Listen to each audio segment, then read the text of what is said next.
just a few things in my, you missed the thank you to Lucy. Do I have to redo it again because the recording has started? Oh, I forgot to hit record, so don't bother to repeat. Lucy and Andrea, we were reached out by Pender in probably late spring, early summer, to have a representative or representatives on a weekly meeting, an advisory panel to the commissioner. And Lucy and Andrea are filling that role on behalf of MeASBO and business managers. And I want to thank them for doing that. That is a big step for those of you who've been with this association for a long time, to be part and parcel of what's going on in the commissioner's office and have a seat at the table on these advisory panels, and this specific one is critically important for us to have a voice. And for folks who've been here a while, I know that that has not always been the case. And so I want to thank Pender and her office. I want to thank Tyler and his office, because those are the folks that helped to make that happen. And I strongly and firmly believe it's because of our strong relationship between MeASBO and DOE Finance that we're able to do that. And I think that's important. That has grown very significantly in the past 5 years, our relationship with DOE. And I think Paula and Ida are on. I want to thank them and Tyler, because that relationship has really built and developed over the years. And it's because of all their work and our work together to really kind of row the boat in the same direction. That's really given us the ability to really have input at the state level. So thank you, Lucy and Andrea, for doing that. And thank you to Pender and her office for inviting us to be part of that group. We're going to talk a little bit in committee reports, but just to let you know, we do need support on specifically legislative and tri-state. And we'll talk about that a little bit when we get to committee reports. I do want to thank Zach for stepping up and having a real interest in legislative.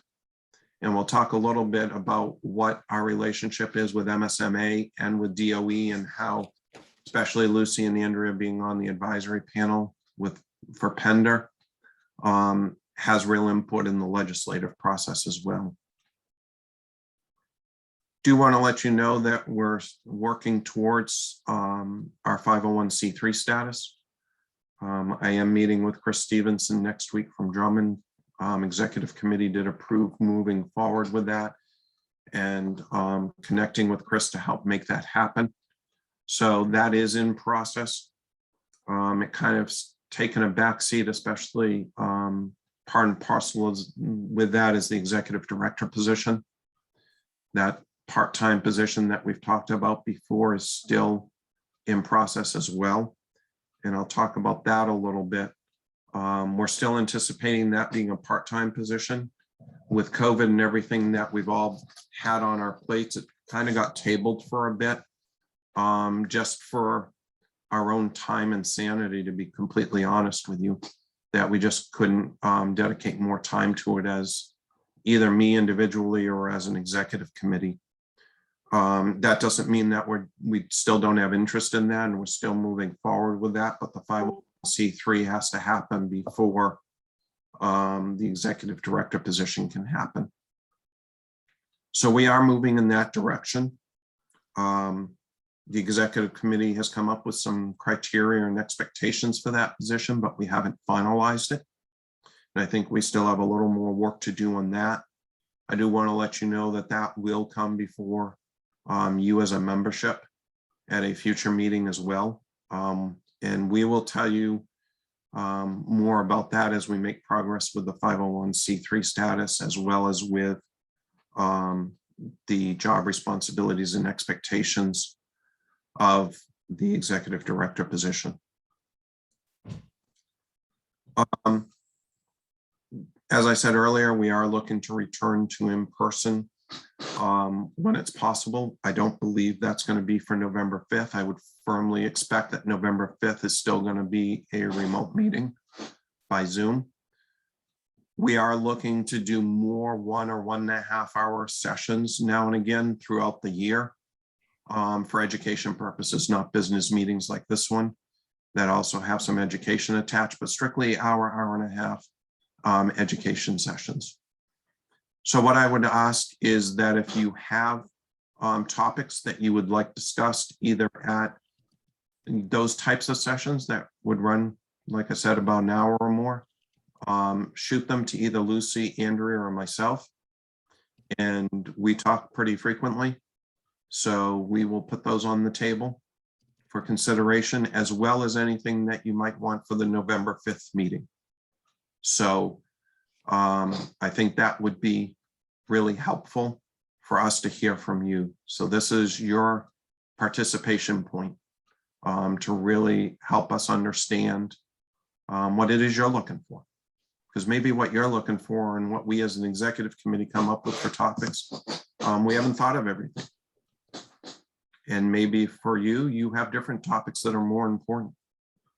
So we certainly need and want to hear from you. The last topic I'll do under my report so that we can try to stay on task here with our timeline is certification committee.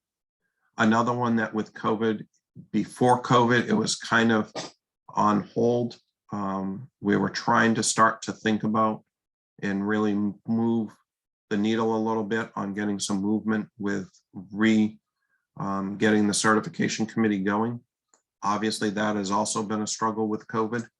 But again, that is not one that I feel is dead or will never come back.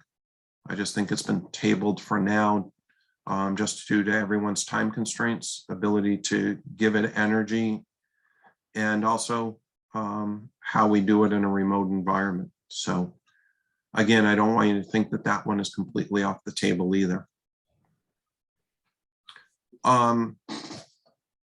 Does anyone have questions or anything that they need to bring up about anything that I said before we start getting into some of the business motions and stuff? If so, either raise your hand or probably the easiest, or unmute.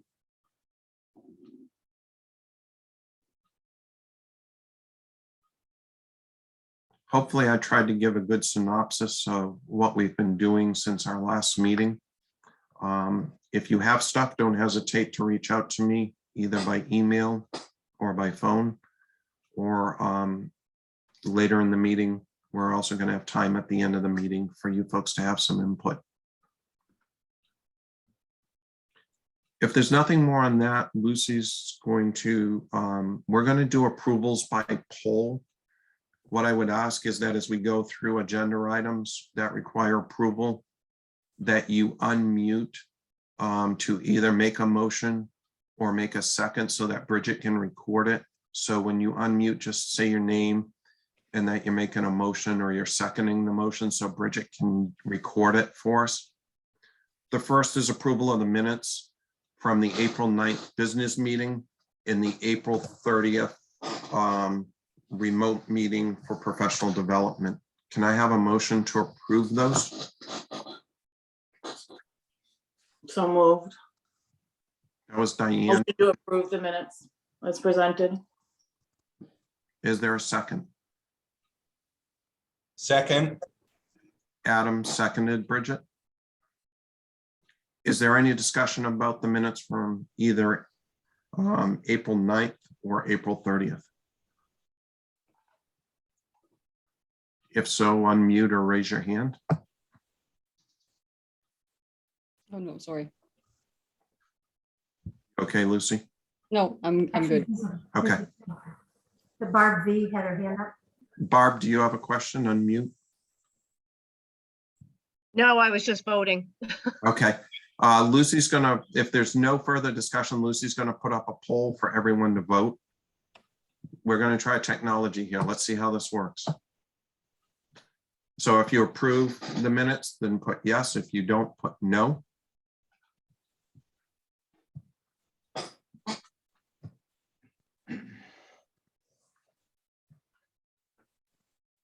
I'll give it just a second. Anyone else?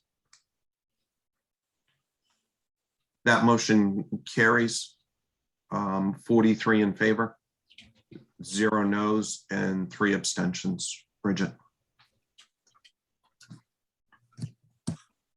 So that has passed. Can everyone see the approval and the yes, no's, and abstaining, or is that just me, Lucy? That should be, everybody should be able to see it right now. Okay, so I don't need to read those percentages then. Okay. Next is the treasurer's report. Sherry has provided the treasurer's report through September 30. Is there a motion to approve the treasurer's report? Motion to approve the treasurer's report. So that was Diane. Diane for a motion. Is there a second? I second the motion. Don Pooler seconded. Is there any discussion about the treasurer's report?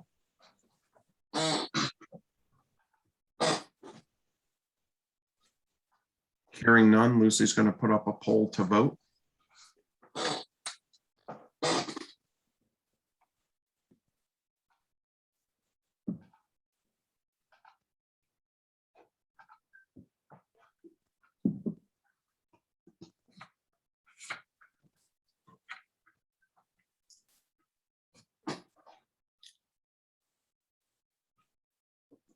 Give everyone just one more second if there's anyone who wants to vote.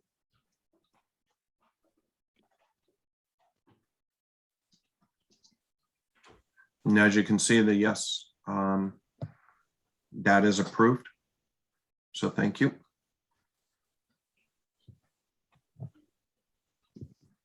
Next on the agenda is approval of the fiscal 2021-22 budget. That did go out as well with the packet. Just a few comments about the budget. Excuse me. We did put in an estimated amount for an executive director. At the time that we started putting the budget together over the summer, we anticipated that we were going to be a lot different than we are today. Don't know how this will pan out as the year goes on for both revenue as well as for expenditures. Obviously, the executive director position's a little bit down the road still. But on the same hand, I'm not sure how revenues will come in, especially from vendors and breakfast meetings and other revenue as a result of us meeting remotely, not really having a lot of vendor relationships with COVID. So I'd still ask that we go ahead with this budget, knowing that it is a projection, but I'd anticipate that when we get to the end of the year, we're probably going to have less revenue than we anticipate, but we're also going to have significantly less costs than we've estimated. Also moving forward, I know we've had discussions in the past about what we're doing with the current balance. I think for us on executive committee, we really thought that a fair amount of that we're going to use for the part-time executive director position when it does come into play.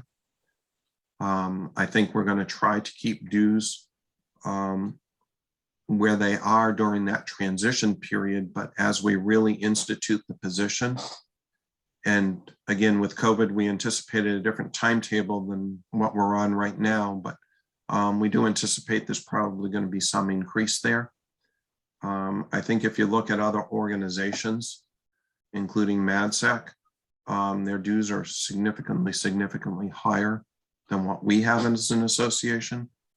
But I think we are moving in that direction. It's just, I think our timing with what's going on and where everyone has time and energy and with what COVID has dealt us has kind of put us on a hold a little bit.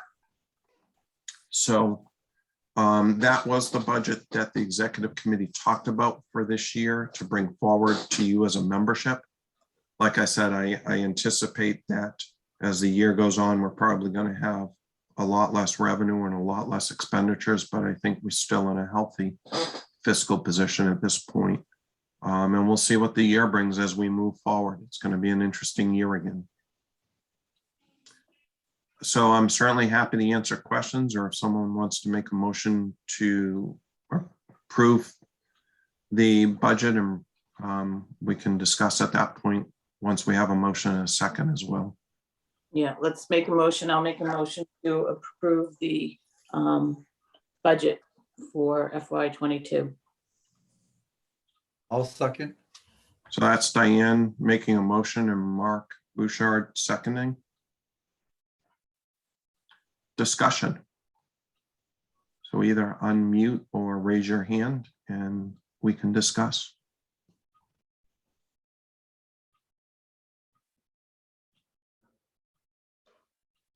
Chris Pottle, you have a question or statement? Hi, well, I have a question about the membership dues. I just want a little refresher. There's 35 at 300. What's the different levels, 150 and 300? And just looking at that, do you think membership is going to increase? That's a significant increase from last year's actual. I believe, if I'm not mistaken, someone correct me, the 150 is individual and the 300 was district, correct? That's proposed changes for the next year. That's not what the membership dues were this year. For 21-22, the individual is 50 and the district is 100, but we're looking at increasing those when we get an executive director. I don't know if we have to do if that is a vote on bylaw changes, or whether that's just a membership vote when we get to the point of doing that. So the goal would be that when we get to a hiring of an executive director position, then we would have a discussion simultaneous with that about the dues. But right now the dues are where Lucy had just said. So do you expect to increase during this year if you're successful getting an executive director and not wait until next year's dues to make the increase?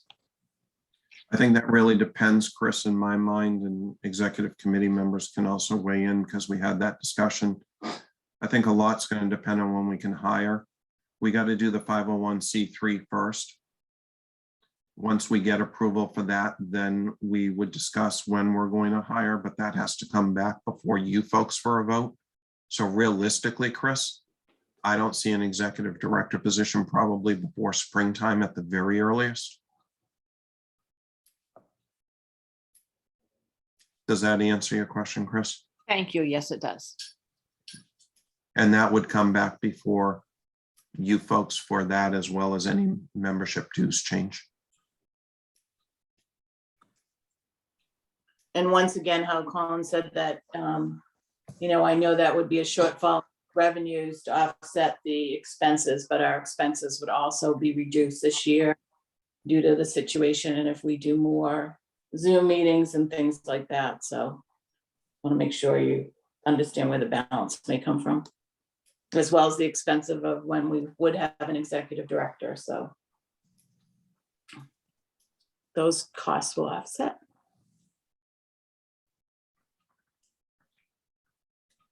Any other questions? Yeah, I just posted in the chat, if you're doing a 501, doesn't that limit the ability to take political stances and call legislators and things like that? As far as a 501c3, we can't have political involvements, Zach. It doesn't mean that we can't make recommendations to the Department of Education. For us to be a political action committee would be very different, but the type of involvement in our bylaws and in what we do as a business model, I don't anticipate that we would actually be involved in political activism. Okay. We would be advocating for business managers on legislative issues and advocating to MSMA and to DOE and to a legislative committee in Augusta. But I don't believe that we would be taking, as an organization, political stances on political issues. I don't. Okay. that's our purpose and guidance. So I don't see that as a limiting factor. All right. Thank you. Question though. You're welcome. Other questions or comments on the budget?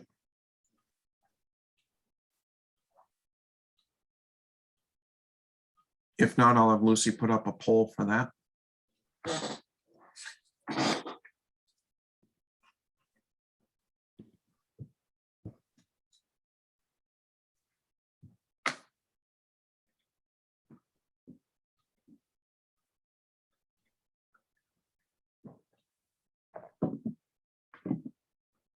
If anyone else wants to vote, now's your time.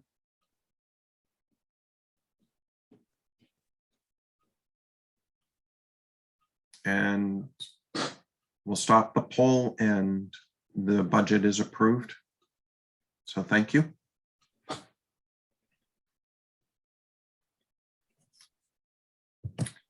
Next item is committee reports. I'll just go through here quickly. Executive committee, I pretty much told you we met over the summer. We do meet periodically. I pretty much in my report giving you the update for executive committee and what we've done as a committee. So I'm certainly happy to answer any questions on executive committee. If there aren't any, we'll move on next to legislative. Zach, other than you needing more support and more people to help you, do you have anything to report at this time?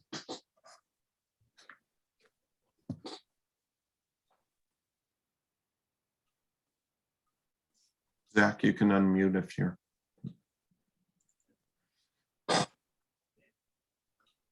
Okay, I guess Zach doesn't have anything right now. Professional development and certification, like I said, has been pretty much put on hold. Does anyone have anything they want to say about certification or PD at this point? Well, we had a group that met earlier in the summer that's going to be trying to put together the PD for this year. So if any of you are interested in joining that committee, please email me and let me know. We also have someone who is renewing their certification. So at the November meeting, we hope to be able to present that. And I have had a couple people reach out that said, I was in process of getting my certification at some point, where am I at? So we're reviewing the files to see where they're at and what they need to do to update. But again, if you're interested in joining the PD committee, if you have ideas on what you want to see for trainings, and we're hoping to utilize some of Tyler's DOE trainings that he's been using, that he's been doing last year and through the summer and this year as well, towards those CEUs of the certification. So just be in touch if you've got some ideas or want to participate. Thank you. Thanks, Lucy. Any questions of Lucy?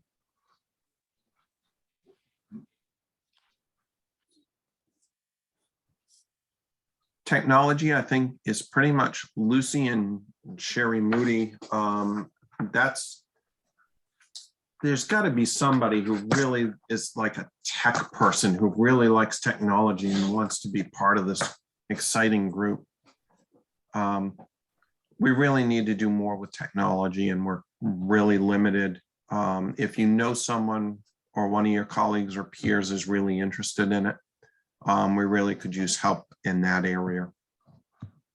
We also want to, what else do you want on the website? We're trying to keep the links updated to put relevant information there, but what do you want to see when you go to the website? What are you looking for? So, just give me some ideas there, and I want to get that refreshed for the new year.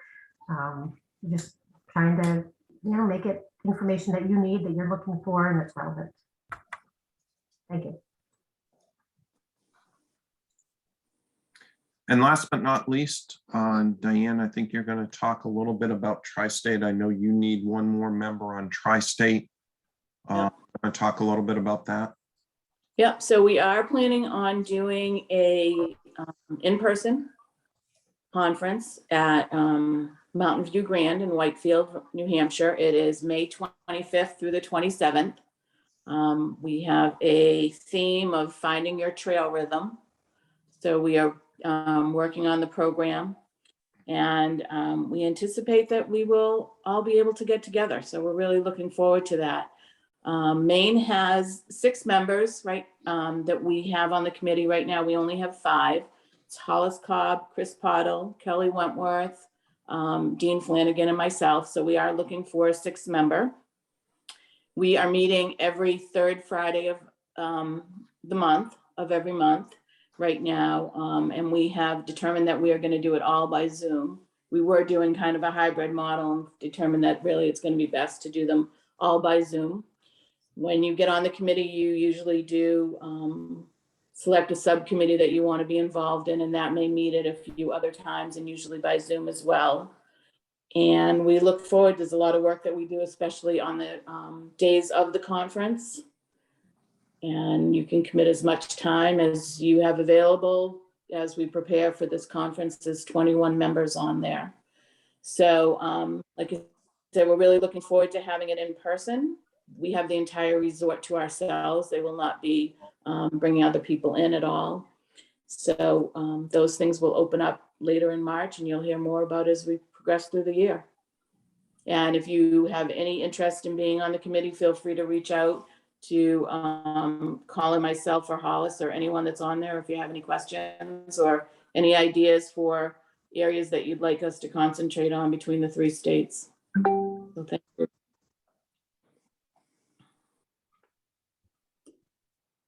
So that's a real good committee. It does require some work, but as Diane said, a lot of it is remote at this point.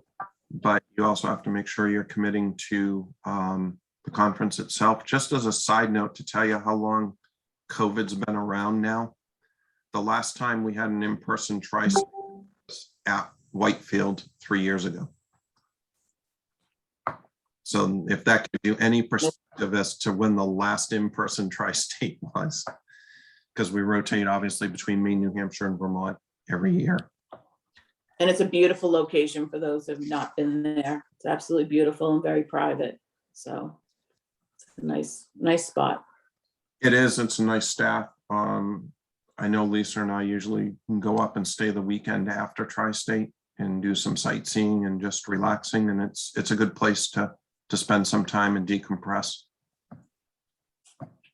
I'd add something to the group that we're also looking forward to next year, and potentially, I won't be on the committee next year. I don't know how many others won't be.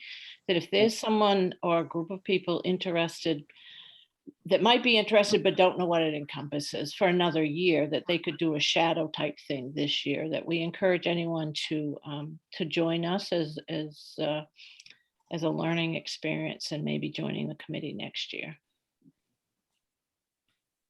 That's awesome information, Chris. Thanks. That sounds like fun. If there's nothing on committee reports that folks have, I'm going to move to the approval of officers and committee members. I'll just read through. They are on the website.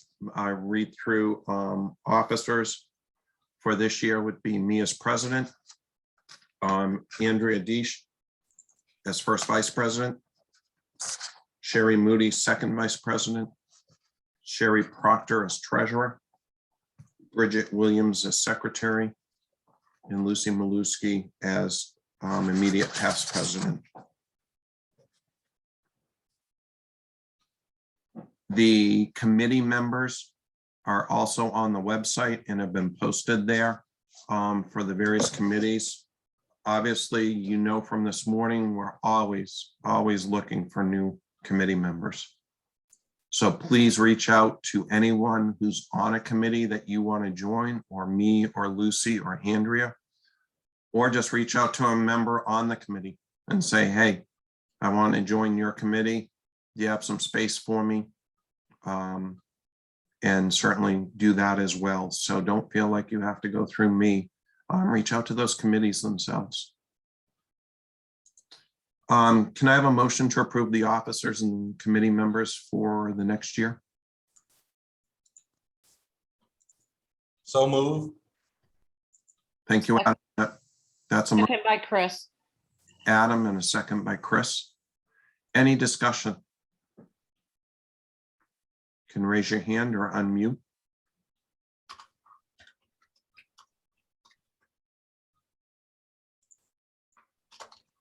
Donna? Go ahead. I'm sorry, I was voting rather than have a discussion. Not a problem. Anybody else have a question or a comment? If not, Lucy, can you put up the poll?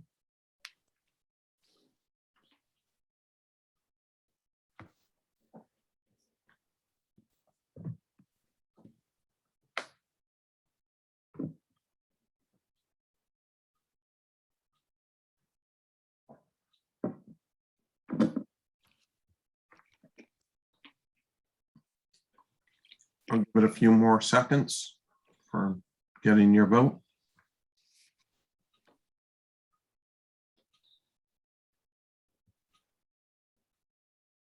And we can close voting and that motion passes. Thank you.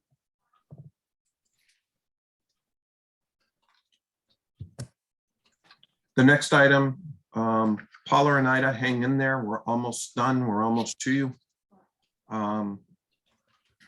Is Dave Holden Award. I don't think we've done this. We usually do it in the spring and we didn't do it in the spring for last year. It's usually at our last meeting of the year. So this year, it's been kind of a weird year. It's been a very difficult year, but this goes to the Outstanding Business Manager of the Year. We ask for nominations. We go through those nominations. Started in 1985. There's been 36 recipients of Dave Holden Award. And it goes to someone who's engaged MeASBO member, regularly attends and participates in meetings, and has a true spirit for promoting MeASBO. I'm going to put my description of this individual for you, and then we'll award to this individual. I describe this person as fully engaged and all in all the time. It's been a long, very long-standing member of MeASBO. Always participates and challenges others to be their best, both in the organization and in executive committee. This individual looks for different approaches and not always the same old way of doing business. And this individual, I would say, with all due respect, and I think she would agree, is never shy about expressing how she feels about something.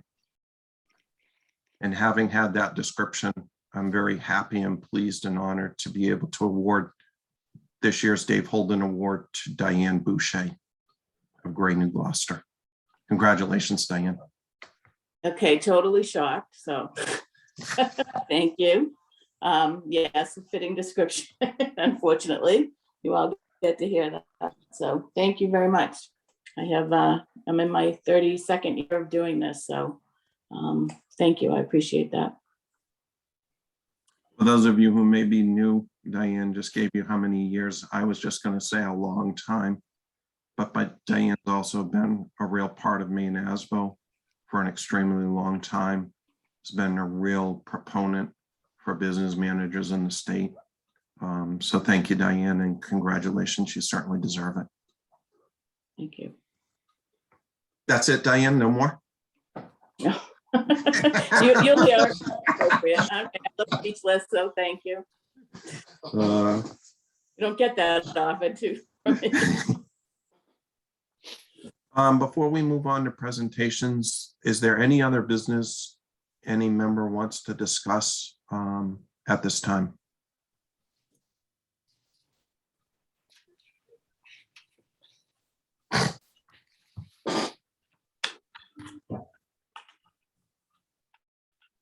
If there's none, I'll move on to our first presentation.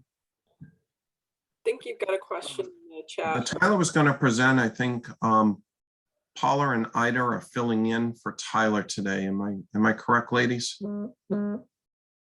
Yep. Okay. Colin, it looks like you have a question in the chat. Lucy, can you? Yeah, there's a question. It just asks if we're going to be able to discuss the PLD changes for main PERS after the meeting. So, I mean, that might be something we can do after the presentations and executive committee questions. Maybe we can take a look at that. So let's do that at that point. Don't lose it. Don't lose the question. So I had reached out to Tyler, and Tyler had a previous commitment. So I think Paula and Ida are here. What I had asked Tyler to do was kind of give us an update on what are things we as business managers need to know between now and especially budget season. We're coming into a data collection time of year. I know that Tyler's had his meetings quite a bit, and I don't want to rehash meetings that we've already gone through. But we also have new business managers maybe going through it the first time. Just wanted to kind of recap from the state things that they felt at DOE are important for us as business managers to know, kind of give us a Letterman top 10 list. For those of you who are young, well, I don't know what to say about a Letterman top 10 list, but Sorry. and see if we can kind of just get some input and you to ask questions, Paula and Ida, about things so that they can help guide us and we can be prepared and be proactive about what we need to do so that we're all on the same page moving forward as we get into this busy time of year. So Paula and Ida, I'll leave it to you folks. Excellent. Thank you. Good morning, everyone. Sorry I'm off camera. There's a good reason for it. So Tyler prepared a little slideshow. If it's possible, I'll put it up.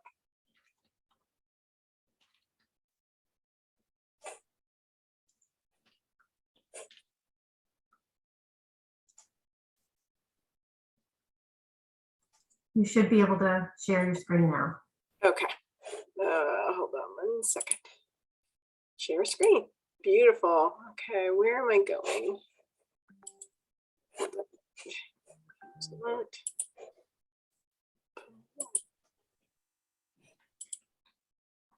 Slideshow.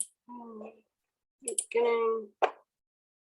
While she's getting that up, I'm getting ready to hopefully attach a couple of documents to the chat regarding deadlines that will be useful.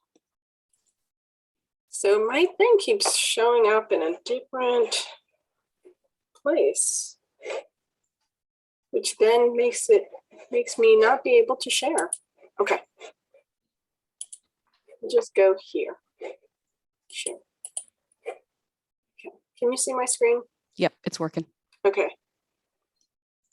Can you see it as the slide as the whole screen, or it's just part of the screen? It's your whole screen. You need to start the show. Start the show. Where am I Yep, starting? from beginning. See that button? Yep, right there. Okay. So, but see, let's see what happens here. Is it still there or no? We're still seeing the Right. separate screen, not the Right. show screen. Exactly. And so that's why I'm saying it's not allowing me to. That's okay. This will work. Okay, perfect. Okay, so our updates. Slide 2. Okay, so. By the way, we had 24 hours notice that we were taking over for Tyler. Just, you know, you all know Tyler. So one of the top, I guess the big top 10, the number one, so we'll go sort of a little bit backwards, is the student data. Right now, everybody should be engrossed in their student data for EPS purposes. The October 1 enrollments. Certifications will be opening at the end of next week on October 15th. And the due date is the 30th for certification of those reports.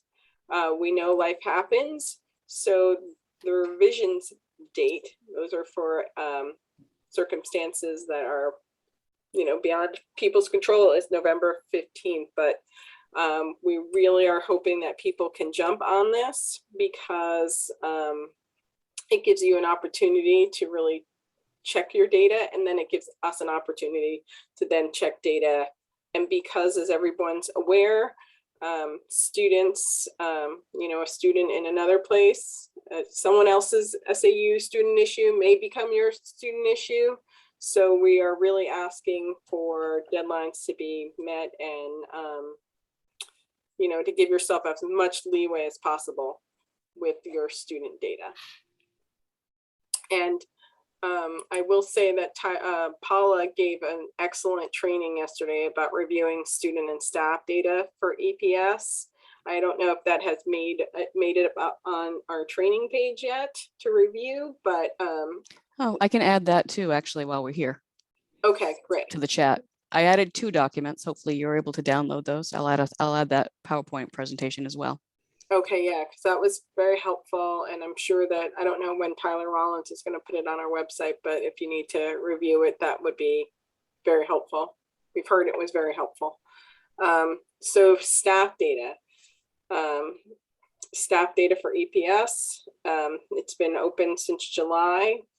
We know that that's a little bit more fluid than the requirements for students. So that is due November 15th with revisions due by the 30th. There is also, I'm sure in the presentation Paula will put up, you will see there are specific roles that are included in EPS. And we also have specific tools that can be downloaded, tables for you to review the staff that's included in EPS so that there's no surprises. Paula, did you want to add anything about that? No, I just put up those documents. If anybody has trouble, let me know and I'll just send them through Lucy. But the PowerPoint actually shows you which reports to go to verify your data in case you don't already know that. So, and again, any questions, feel free to call me. I'm happy to help out, especially right now. We need, as you know, this is an important time of year that we need to get these things done, and we want it to be done accurately and correctly. Okay, and then the financial data. So your actual expenditures, revenues, balance sheets, the unaudited expenditures were due on the 30th. Reconciliation and statements of assurance are due by November 1st. Audited financials are due on the 30th.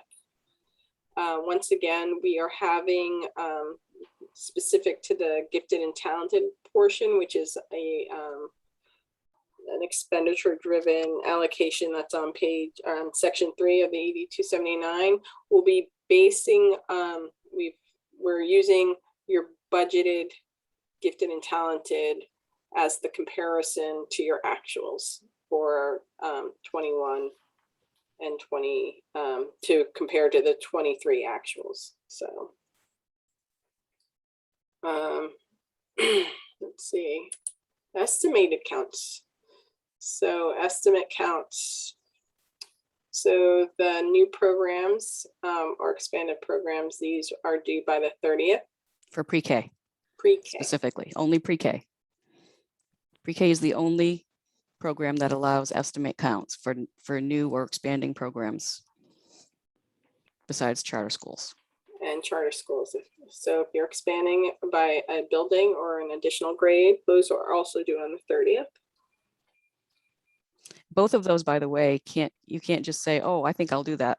They have to be approved. The charter school expansions have to be approved by the Charter School Commission, and the pre-K new programs or expansions have to be approved by the early education learning team at the DOE.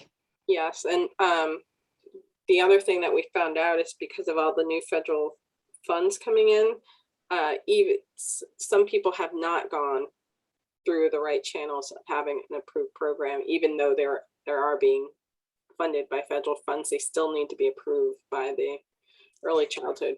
Yeah, apparently some districts are using some of the federal funds, ESSER or ARP or any of those to start a pre-K program, which is great, but you still have to go through the early education learning team to get that program approved, even though your funding is coming from a different source.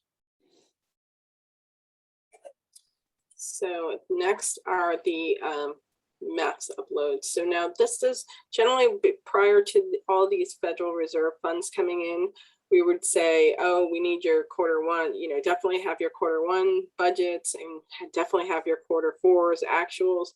Now, because of the all this federal relief money, it's becoming mandatory that we have all your quarters in, because that's how they're monitoring those funds. So Q1's between October 1 and 31st, Q2, January to March 31st, and Q3 is April 1st to June 30th. And then last but not least, our other reports that are currently due. So main care reports are due. Well, so, want me to speak about that one? Yeah, go for it. So the main care, that's reviewing your quarterly main care reports, because we will be coming up and doing another main care seed adjustment to your ED 279 report for us to recoup the money that we've already paid in advance on behalf of the districts. So make sure that somebody is reviewing that main care report so that it is, if there are errors, we know before I do the next subsidy adjustment.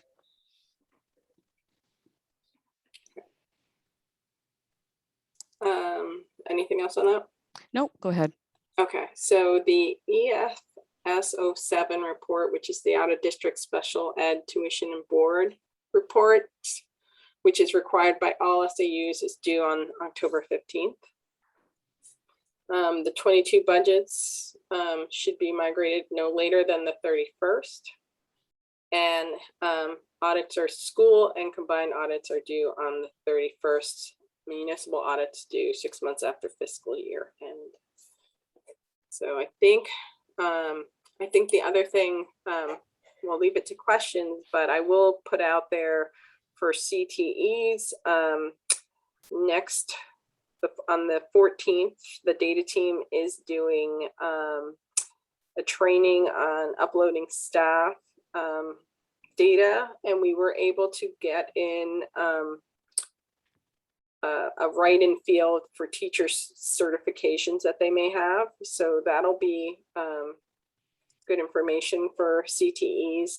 And on the 21st, I will be doing a similar training to Paula's for CTE staff and student data on how to just check your data.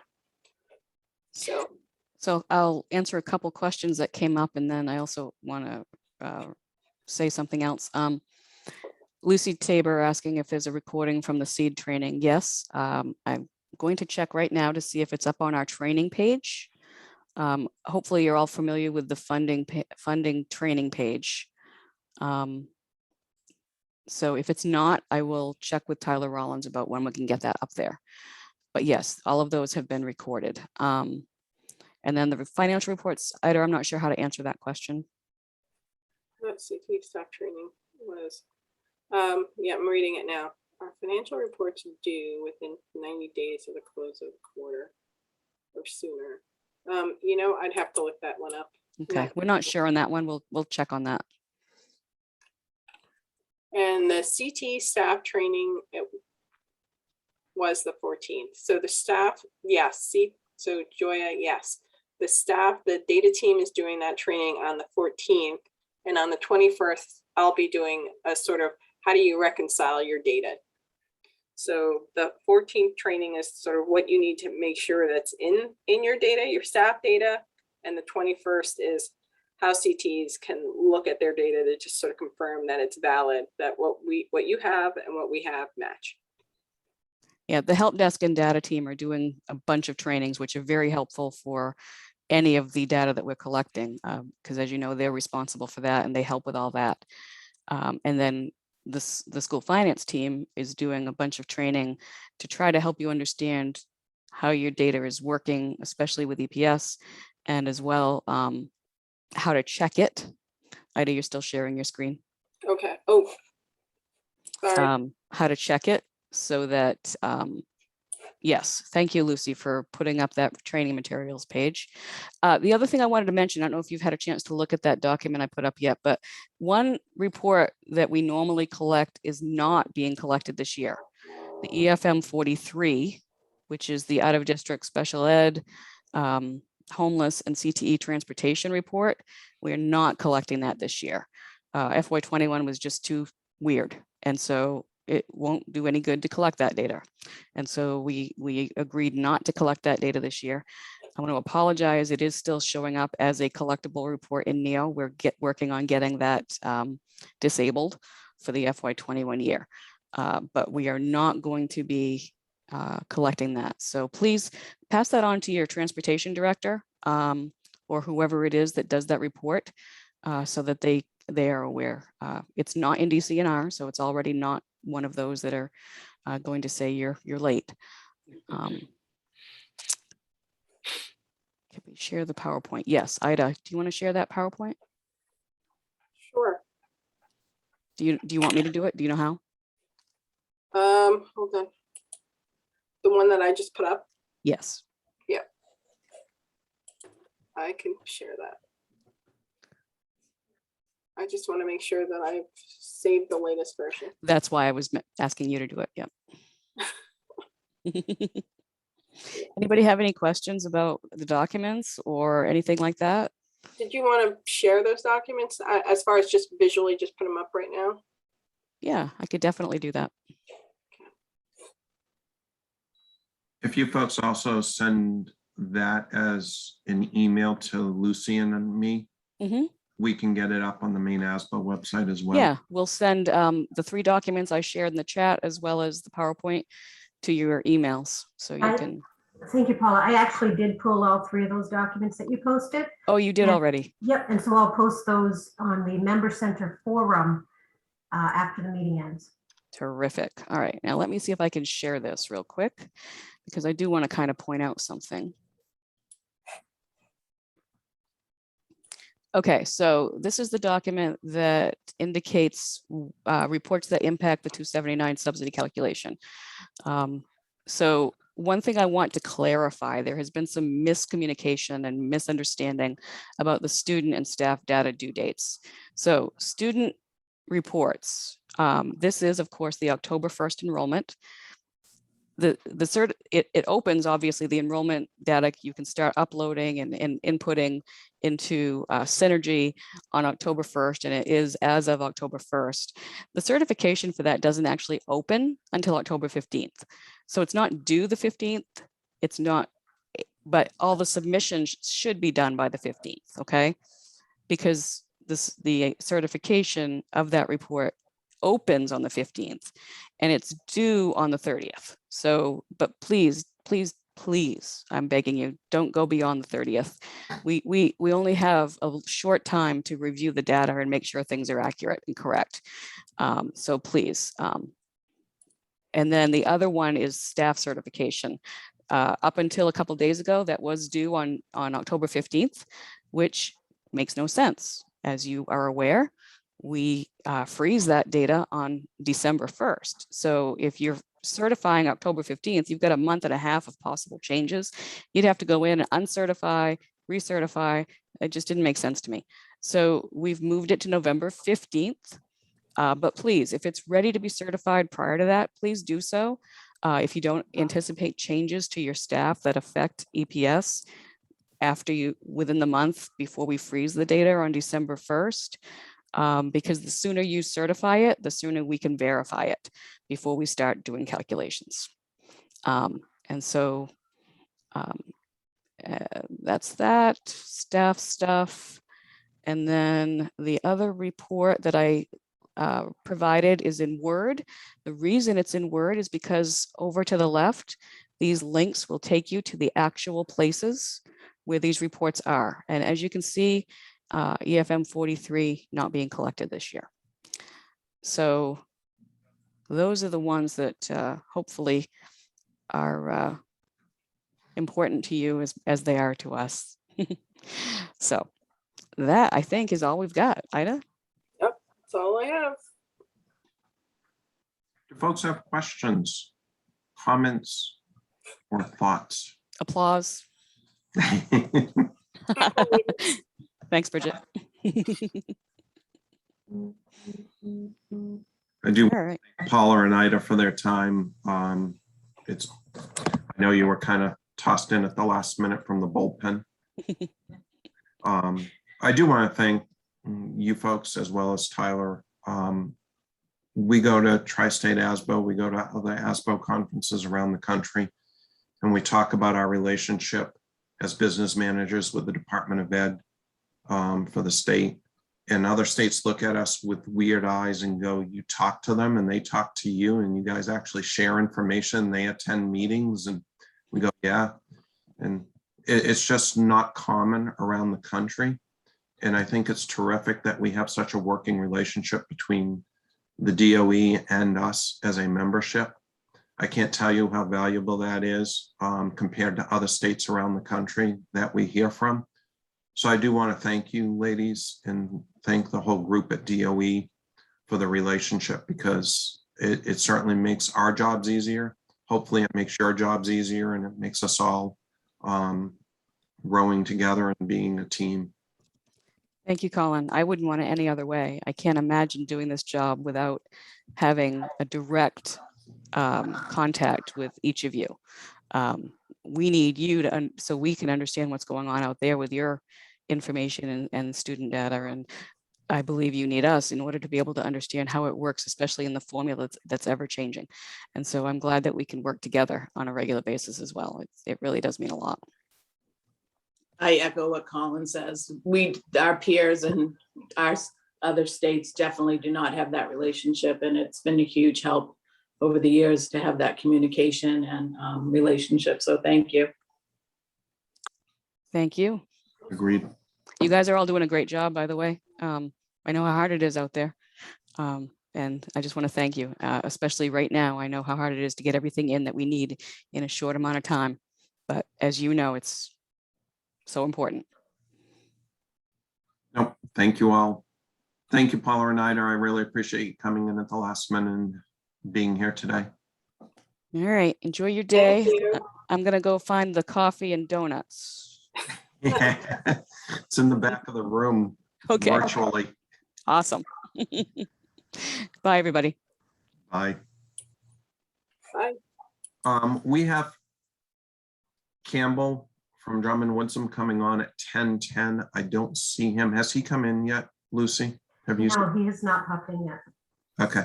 So why don't we take just 5 minutes? Folks can grab a quick coffee, grab the restroom if you need to, and we'll be back in about 6 minutes.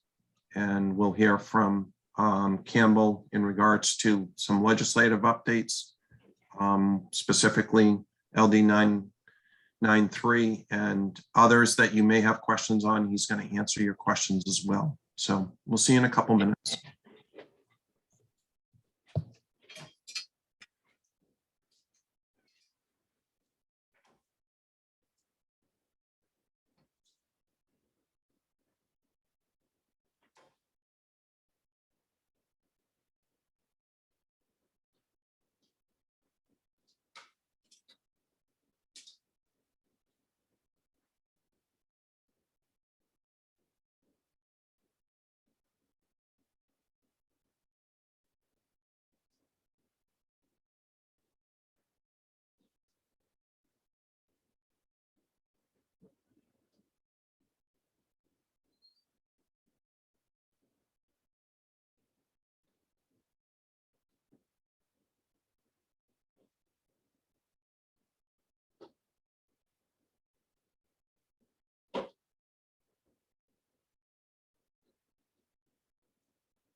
Hey, Campbell.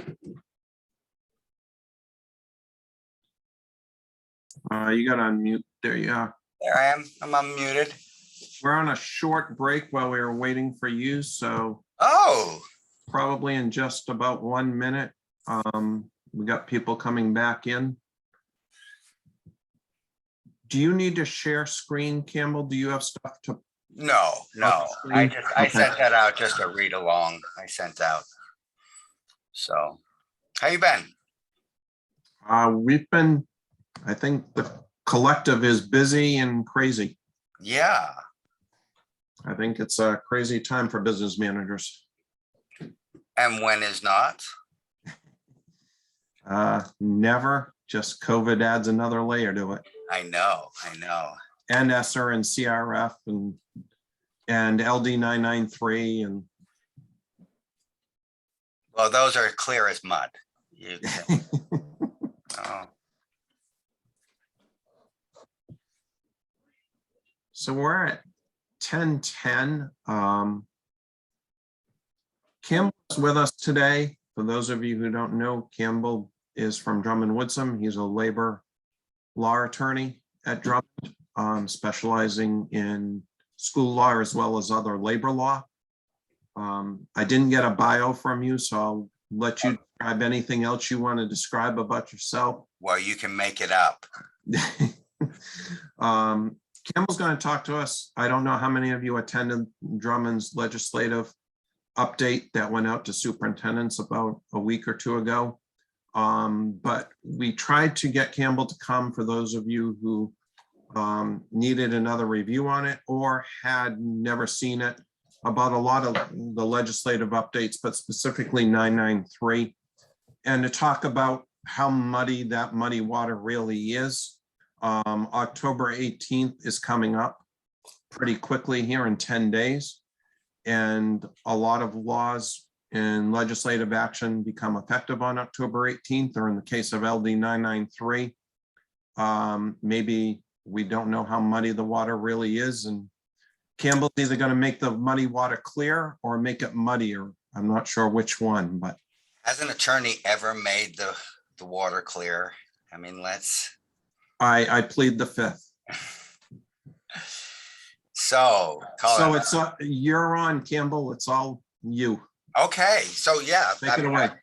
Thank you, Colin. It's great to see everyone. Andrea, good to see you. I recognize names. I don't see faces. I don't know where Diane Boucher is. Hopefully if I harass her, she'll appear. Oh, there she Hi, is. Campbell. I shamed Very you nice into seeing appearing. you. I shamed you into appearing. And there's Barbara. Barbara just was there for a second and then disappeared. So anyways, I should not make this a meet and greet. So, but thank you for having me. I appreciate it. I would like this to be a conversation as opposed to me just lecturing, but Colin and Andrea have me down for speaking about the retroactive sick leave. And, you know, I'm not sure that really sort of takes up 40 minutes, but so I'd like to touch on some of the other statutes that were passed. And there's a couple of significant ones for in labor relations. And most of all, I think, is the automatic step increases that people are allowed or that we have to provide when a contract expires and a new one has not been negotiated. And I think that's really significant, especially in light of the $40,000 minimum salary requirement. And for some of you, that might not be a biggie, but for other of you, it is, because you're having to play with your salary scales to get up to that 40,000. You're trying to do it in an affordable manner. And then if you do it in an affordable manner, what does that scale look like? And then the question then follows is, how much does that scale cost in terms of step increases? And what I've seen is these things called compounding scales, where every single step is a percentage of the step prior. And so you're getting step increases of $1,800, $1,900. And because the association is trying to reduce the number of steps on the scale to increase quote unquote lifetime earnings, which I've never really sort of understood. It's something that it's a button they press on their computer that spews out this lifetime earnings and does not take in the value of money over time, because that's too complicated for their computer system. Nevertheless, they suggest that that's a significant thing. But the long and the short of it is you need to think about the cost of this, what your step increase is when the contract expires, and it really can't be, normally now steps cost about 1.4, 1.5% for teachers, and probably about 1% for your ed techs and your custodian or your support staff. And with these compounding scales, the aggregate figure, you're looking at about 2.7%. And so that's something that you need to think about when you construct a new scale. And when all of a sudden, I've been doing this long enough, and I know that there's times when state funding is just not there, and you have to, you're hard up on money. So anyways, I'll go down the rabbit hole in that one in a little bit if we have time. Let me talk about the retroactive grant of sick leave, and that is LD. What is the LD? The LD is 993, and I have it here in a second. And I did pass out, 993. And I passed out just a little blurb that I had written, I think last week, perhaps it was. Drummond Woodson with MSMA did a legislative update, and I just touched upon the things that the laws that affect collective bargaining. And so I want to talk a little bit about this law, because I know that there's a growing controversy about this law. About what the law actually does. And so what I see this law, and as I read it, and it's interesting, it took me a number of times to read this law. And Colin and I actually spent probably about a good half hour dissecting this law. And I actually read it wrong in the beginning. Because I actually thought it was a grant of sick leave, 15 additional sick leave days that you could use. And I don't think it is that now. And I think my job as an attorney is to, it's not to opine upon the wisdom, although I have opinions about everything, but it's not to opine upon the wisdom of, at least publicly, not to opine upon the policy of the law, but it's to look at the words used. We look at the words used in the legislature to derive what the law is supposed to do. And we don't peek underneath the covers and go to the original drafters of the bill or the people who introduced the bill to say, what did you actually mean?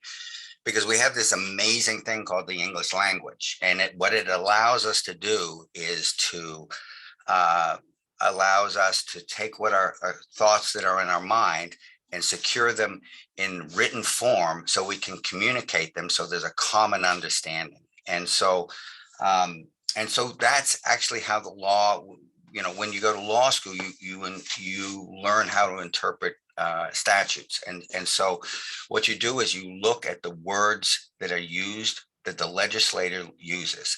And if those words, if those plain meaning of the words, it may provide a logical interpretation and no other interpretation, then that is what the law means. And so that I'm sort of being sort of sarcastic, but strong, because there was a recent letter by the drafters of the bill saying what their intent was. And I mean, it was, it was a kind of a pejorative letter, but I want to sort of bring you through the law. So what I see this law is doing is the law requires school employers to restore, and it uses the term restore, up to 15 days of personal sick leave for employees who've taken sick leave for qualifying COVID-related reasons between January 1, 2021 and the effective date of the legislation, which is October 18th, 2021. So the law is going to become effective in in about a week's time, or in 10 days time. And if you think about this, this law does make sense historically, because if you recall, in January 1, 2021, that's the date when the Federal Families First Coronavirus Act ended, right? They gave us 10 days for basically the same COVID-related reasons that this law has. And they said that employers have to provide, if you were, under a certain amount, 1,000 employees, I think it was, then you had to provide these 10 days. And then that expired on January 1, 2021. And school boards could, and public employers could, if they wanted to, continue on that law and carry those days forward. And I know quite a few school districts did that, or alternatively, quite a few school districts provided another type of sick leave bank for teachers or employees if they had a COVID-related illness or were absent because of COVID from school, that they could use those bank days. So if you carried those days over or had your own separate sort of bank days, and so employees were not required to use their own personal sick leave, then you're not affected by this law. This law says it's only that for those, it only applies to employees who use their own personal sick leave for COVID-related reasons. And then, so how do you do that? And we'll go through the actual law, but how do you do that? How do we differentiate between sick leave days that employees used for COVID-related purposes versus sick leave days that they used, for non-COVID, for appendix, or, because of family illness or whatever. And I should imagine that most of you, have not kept track. If you've kept track of the reasons why people use sick leave, then that's perfect. But I am unaware of any system that has done that. So, my suggestion on this is that you send out a notice to employees telling them of this law, that the legislative passed a law that says that school districts are required to restore personal sick leave used for COVID-related reasons. And in that notice, I would include those 5 reasons that the law is. And so those 5 reasons that you are subject to a federal, state, or local quarantine order related to COVID.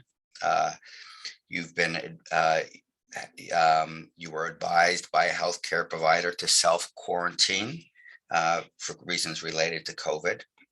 And this is all in the statute. And I think Colin sent out the statute in my little blurb. And then you're experiencing COVID symptoms, and plus not just experiencing COVID symptoms, but you are also, you sought medical diagnosis. And then also that you're either caring for someone for a federal, state, or local quarantine order, or that you're a parent or guardian who provides care, and that the place of care is either closed or unavailable due to precautions related to COVID. So those are all the sort of same reasons that the Coronavirus First Act were, right? And so so I would send out a notice to your employees and say, did you use personal sick leave for any of these reasons? And if so, please let us know, and give a date certain, and have employees self-report.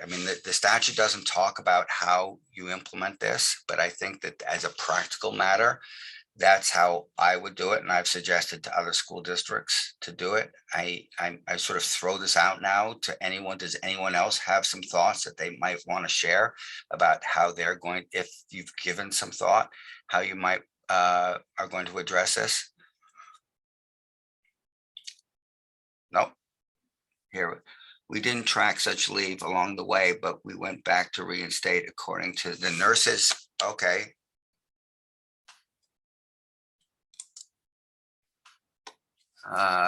quarantine. Is that also, okay, so this is Barbara, but Barbara, is that going to track people who've left because, or were unable because of daycare was closed?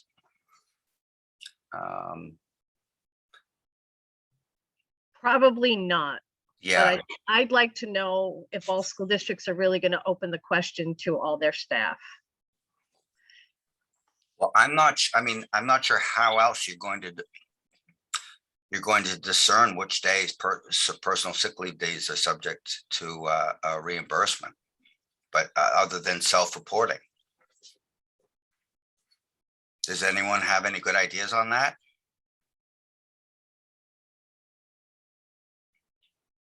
So, I mean,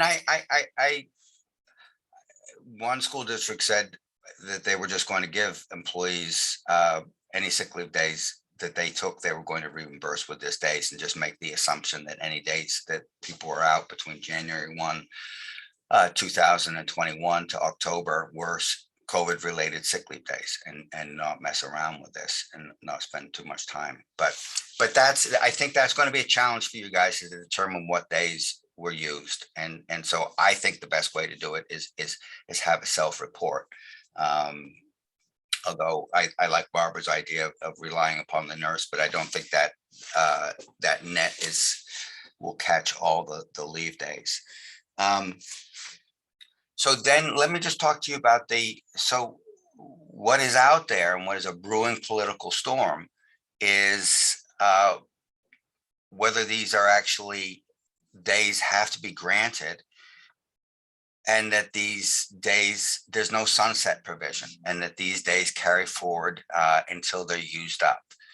And there was a letter, I don't know if you guys have seen this or not, but there was a letter from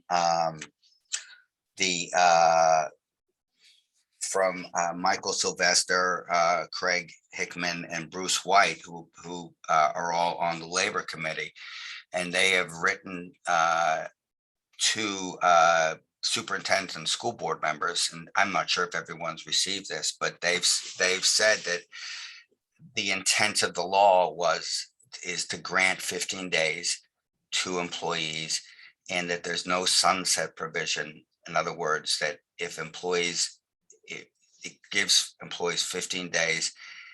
If those 15 days aren't used to restore personal sick leave days from January 1 to October 18th, those days continue in the employee's bank for any future use for COVID related reasons. And I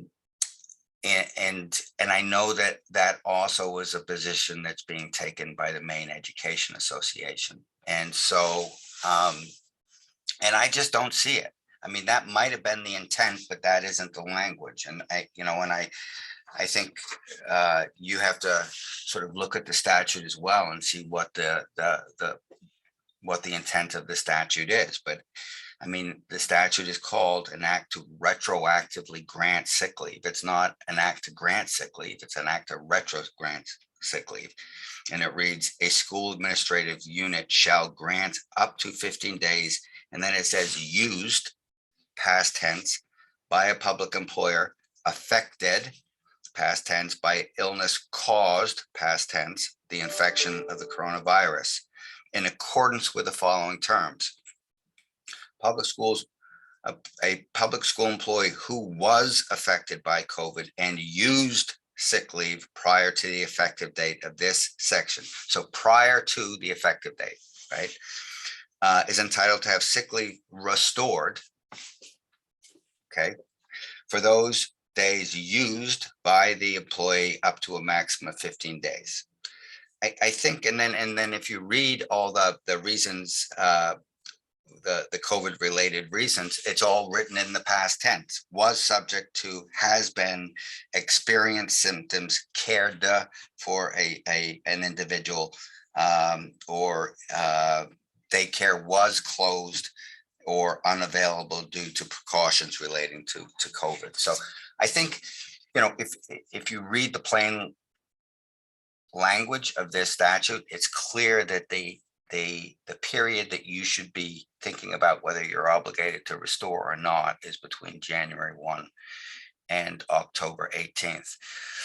So so I scratched my head, how is this actually going to come up? And there's a couple of ways is how you, unless the legislature amends this, and I haven't heard that they're going to do this, but so it could come up in a grievance. And I think how it's likely to come up is that an employee has used their sick leave and has no sick leave, and then takes a day of pay without pay because they're ill, and you don't pay them for their sick leave. And they're saying, wait a second, I should have got sick leave restored because of this bill. And so therefore I'm entitled to my own personal sick leave. And then you're going to litigate that issue, and that will go in front of an arbitrator. And of course, that will take several months to do. There's also a possible, which is a little bit more worrisome, this could be a wage hour claim. And a wage hour claim, then that's double damages and attorney's fees. And if that's brought in a court of law. So there is some danger attached to this. And so, it would be good if the legislature provided some clarification. For those of you who have, there are school districts out there, have negotiated additional COVID leave, then I think that additional COVID leave that you've negotiated is taken care of by the statute, so you don't have to worry about the statute. So I cannot bring any clarity. All I can tell you is that I think that my interpretation, and I think that the consensus here at Drummond Wood's interpretation of this statute is sound. It's based on general principles of statutory interpretation. And so I would go with it. But I would, but understand that there's some risks, and only a court or the legislator can actually define what the intent of or the meaning of the law is, and subsequent letters by the bill's initial proponents are inconsequential in any legal analysis. So that's where I am. So I got Andrea Dish. Andrea, you've said SAD 11 created MOU with the association regarding COVID leave. Essentially, district covered any days that were identified as in-district exposure. We have tracked all days under the FMLA. As a result, we were easily able to identify the days that needed to be restored. Oh, that sounds good. A good way of doing it. Yeah, excellent way. So does anyone have any questions? I know it's exciting stuff, but does anyone have any questions about the COVID leave? I've provided clear-cut direction. We're all ready to go off and do battle. All right. Well, Campbell, given that October 18th is coming and there's this uncertainty, there's obviously a decision schools have to make as to how they're going to respond to this. And as you said, there's risk to this. How soon would it be for someone, either the legislature or the courts, to take a position on this so that we as business managers know or have less risk in deciding which way we go? Because obviously there's pressure from MEA, or there'll be even increased pressure as October 18th comes. On October 19th, I was out for COVID and you denied me because you believe the law ended and we don't. This is coming right up. We have decisions to make. Yeah, you do have decisions to make. And I think there are also political decisions. What is the,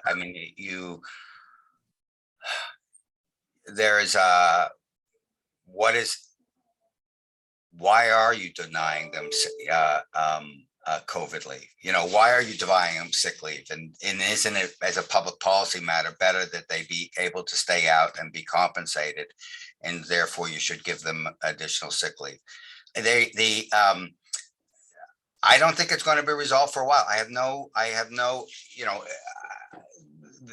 one way of doing this is a group of school districts to get together and bring what's called a declarative judgment action, where that's when there's the possibility of an anticipated dispute, and you ask the court to give direction as to what the statute means. And there has to be a real case in controversy for that to happen. I mean, that would require a couple of school districts to get together. I mean, obviously to make it affordable, and ask the court to make an interpretation. And, you know, that could, you know, we had the same issue here in Portland with the hazard pay. There was a local ordinance that was, and there was an ambiguity as to how to interpret that, whether people were entitled to hazard pay. And people brought a declaratory judgment action to have that interpreted.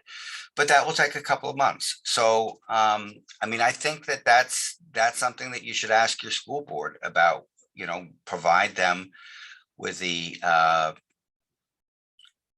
what you believe is the appropriate interpretation of the contract, and then what the risks that are involved if you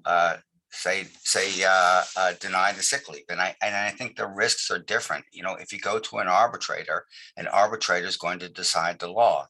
And I don't think that an arbitrator has the same vigor as a court of law in analyzing a statute. You got to remember that arbitrators are paid from both sides. And so they sort of have in the back of their mind, they know if they rule one particular way, they might not be called again. I mean, that's a cynical point of view, but I've been doing this long enough that some cynicism in my practice has creeped in. I know it's hard. I know all of you have kept cynicism out of your practice as a business manager, but for me, it sort of creeped in. So I'm sorry, Colin, I can't provide sort of, you know, I mean, I would say no. I would follow the law. And you know, unless your school board makes a conscious decision that it wants to provide something better than the law, you know, which is totally fine, and that's a policy decision. But I think you follow the law on this and what your best interpretation is of it. So, what is this? What happens on 10/18? Does this go away? Well, what we're saying is yes, it does go away. We're saying that there's no longer an obligation to restore sick leave that is used for COVID related purposes, and an employee has to use their own personal sick leave. And the MEA is saying, no. You get 15 days and there's no termination as to when you have to use up those 15 days. So that's the issue.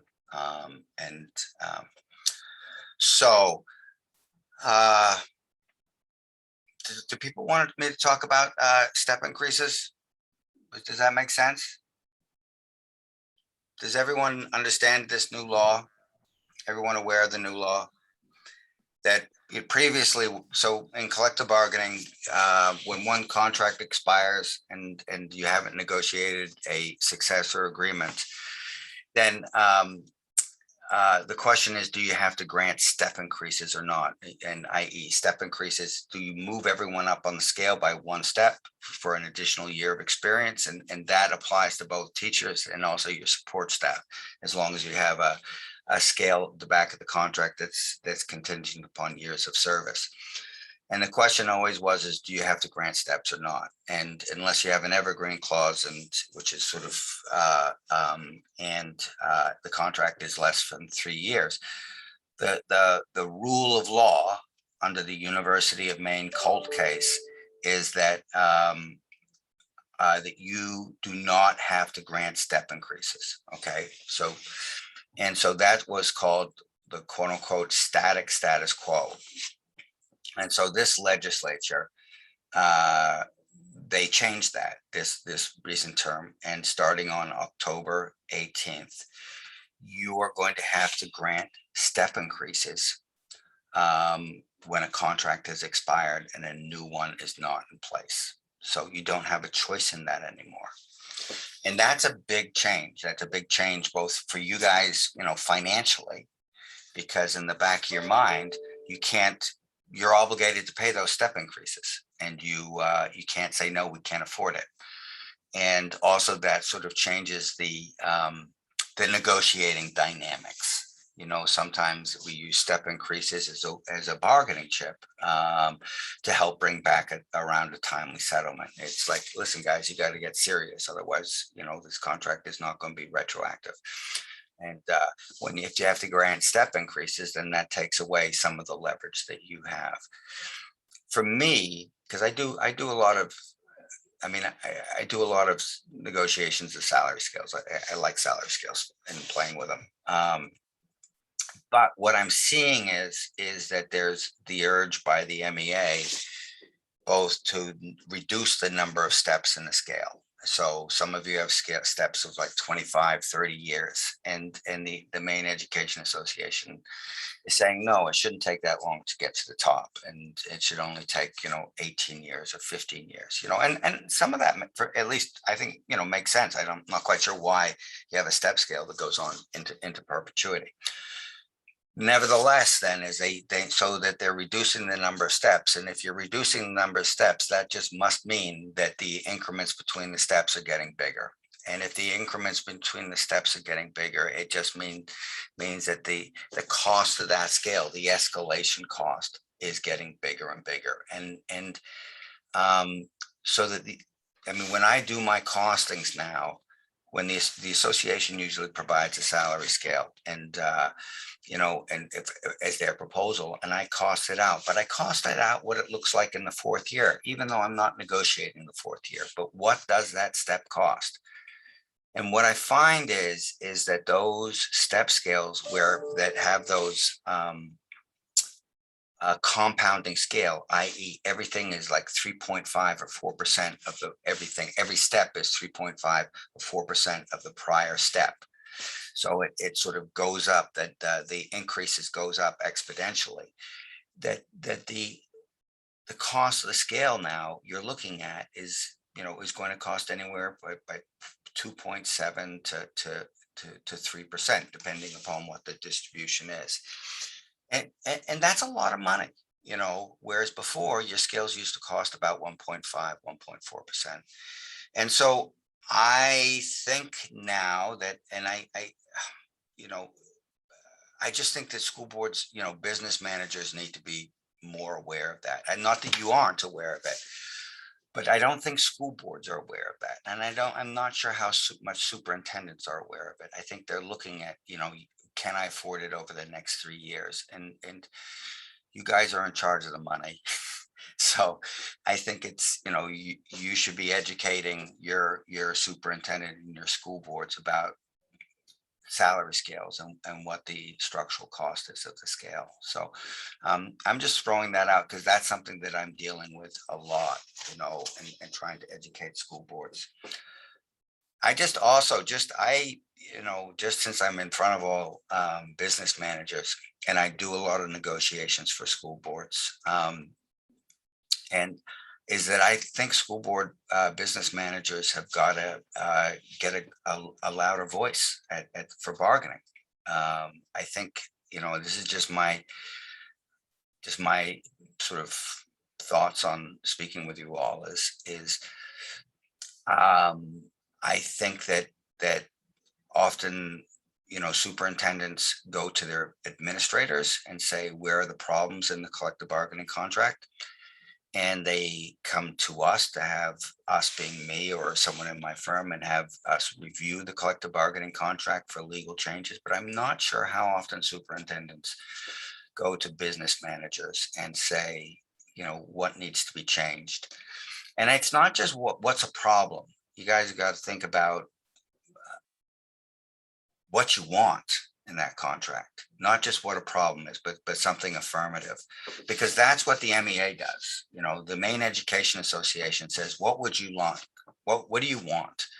And they all get together and they do a survey and they submit it, and what we do is we say, has this been a problem? So it's all almost like we're looking in the negative, and my suggestion is, let's be aspirational.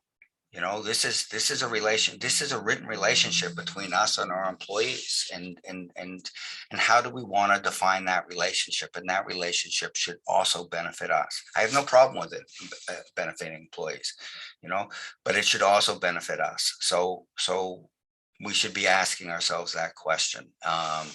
And so even if your superintendent doesn't ask you that, although they probably would, because we've been telling superintendents they should do, but you know, you got to have sharp elbows and make yourself heard at the bargaining table. And I know some of you do have sharp elbows and make yourselves heard, but I wouldn't identify who those are.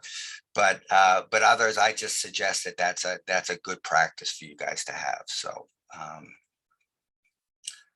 Colin, I sort of, there's a potpourri of things of my thoughts. Is there anything else that you would like me to cover, or are there any? And I am, so it's difficult for me to talk and read the chat at the same time. So either Colin or Andrea, if there's something there that you think I should address, that would be brilliant. I'll read it out. The danger in doing this is that the final negotiated wage could be less than the step that is showing under the old scale. And that's from, I think, Lucy Tabor. So what do you mean, Lucy? Why don't you tell us about this? Is she there? Yep, just a sec. Okay, so what I mean is we, in the last, this last negotiation, we negotiate for 3 different districts. Yeah. And at least 2 or 3 of the districts have tried to negotiate a new wage. So they're looking to shrink the scale or address an issue in their scale that it's always bugged them. And so say they start off and there's a few steps that have a larger increase than others, and they're looking to kind of flatten it and equalize it amongst the steps. So if we automatically give the step that was anticipated, that particular step level may not end up at that come negotiation. That's a very good point. Is so that because of this automatically granting of steps, it makes it difficult to change the salary scale. It makes it even. I mean, it's hard enough once you have a salary scale that it's, you know, you have the burden to say, why am I going to change it? And so the association will say, oh, you can change it next time. Yeah, right. You know. Yeah. And the other thing that's happened with that is we were negotiating actually just on Wednesday, and the teachers presented us with this LD, and basically they thought that now it meant that their base salary was automatically this new step. And we said, no, this is just an interim in the amount that we come up to an agreement and a negotiated new scale. And then you'll be placed on the new scale and not in addition to this step. Oh, yeah. Oh, that's interesting. Okay. Yeah, we said, no, this is not a new step and becomes your base. No, you're not there. This is just here's something to hold you over until we come up to the final amount. Well, at least that's imaginative, though. I mean, it was very good. It didn't take me 2 seconds to respond. But. Yeah, you got to give them credit for it. Yeah, it was a very good try. Yeah, but that's a good point. And then anything else?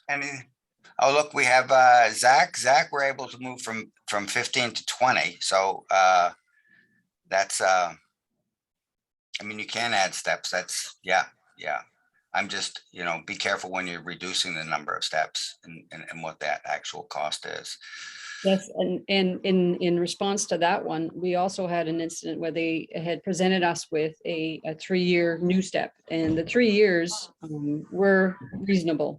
But when I looked at the 4th year, what would happen after, some employees would be getting, instead of getting the 2.5% that they said they were getting, they'd be getting 10% based on how they had worded it. So that's really important. That's the takeaway point is cost those scales out into the 4th year to look what it is, and don't adjust the scale, just move people on the step.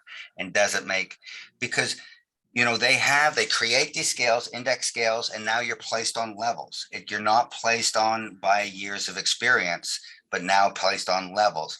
And And so it means that they can make the first, second, and third year affordable.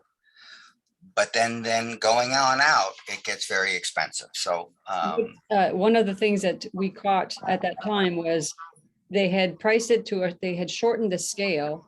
And I think we were going from like 20 to 15. And for those 3 years, we had nobody that was above scale. So they had placed everybody that would be on step 13, then 14, then 15. So we asked, okay, so what do you anticipate will happen the next year? There was nothing that said, okay, those above scale will get COLA or whatever. So that's one thing that we insisted on having put in is we need to know what is anticipated. And we don't want to be locked in to having this open-ended, you know, are you going to negotiate a new scale at that point versus trying to look at. So it was important to have something that determined what happens beyond step 15 in the event that this happens, that we have to give a step. So think of the long-term consequences. That's the takeaway. Think of the long-term. So, well, Questions? Do other folks have questions for Campbell before he?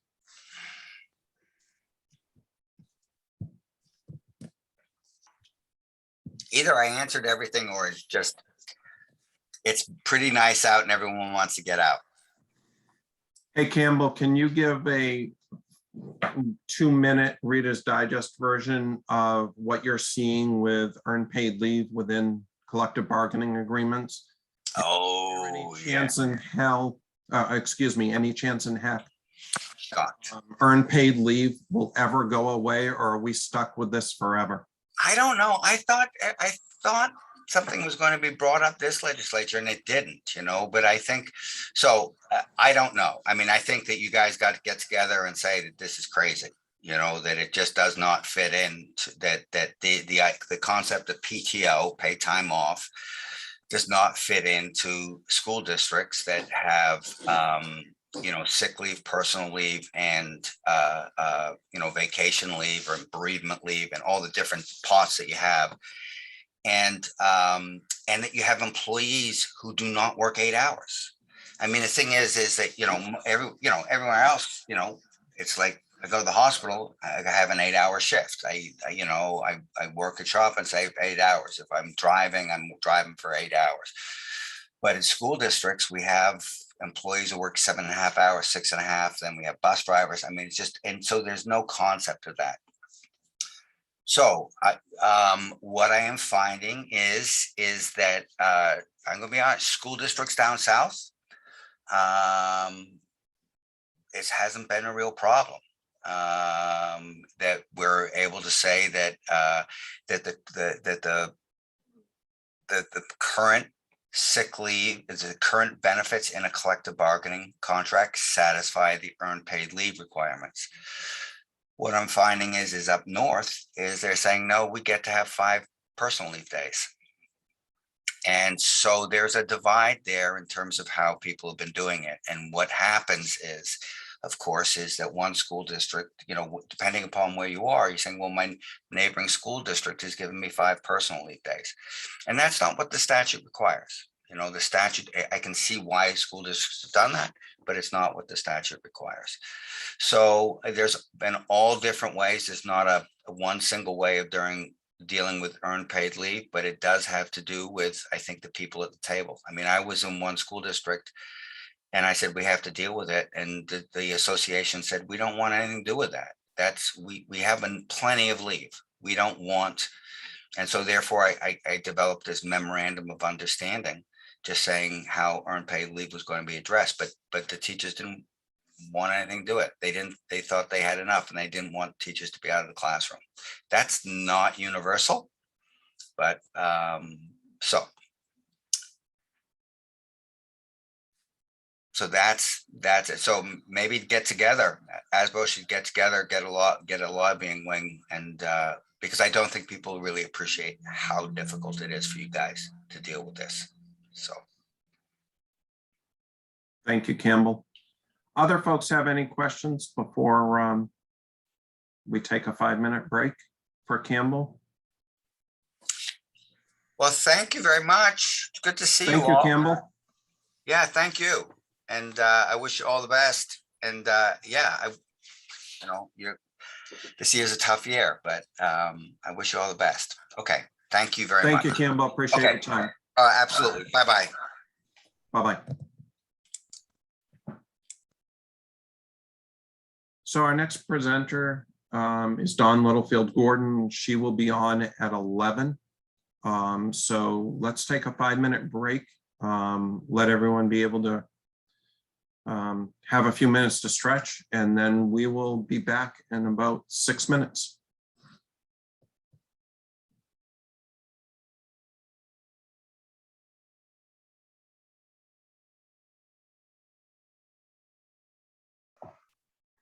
Hey, Lucy, Yes. should I queue up my slides? Yep, let me give you that. Okay, you should be able to share that your screen.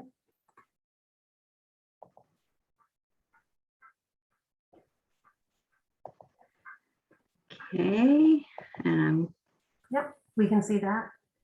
all right.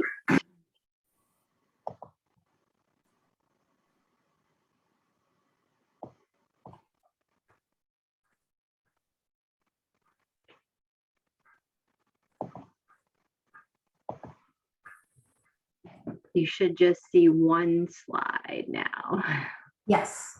Yep, we got that. Perfect. Great. All right, great. I'll see you in a few minutes. All right, thank you.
Hi, Don. How are you? Good, how are you? Good. Thank you for joining us today. Yeah, thanks for having me. And It's a thanks. nice sunny day. Oh, it's beautiful. Are you in this for the full 8 hours or No, however long? you're our last presenter, and then we got a little bit of a Q&A after your presentation for a few minutes, and then we're out by noontime. Sweet. So I'm the last thing on the agenda before you start your long weekend. That's how we thought it would be good to end, is for you to help center us and get us in a good spot for the weekend. Excellent. Well, hopefully I do that. I'm sure you will. Is there anything Lucy's got you set up? I see. Anything else you need from Lucy or me? I think I'm good. Thank you. I gave folks till 11 o'clock to come back. So we'll wait just another minute or so and then we'll start. And we'll Perfect. get away in just a minute here.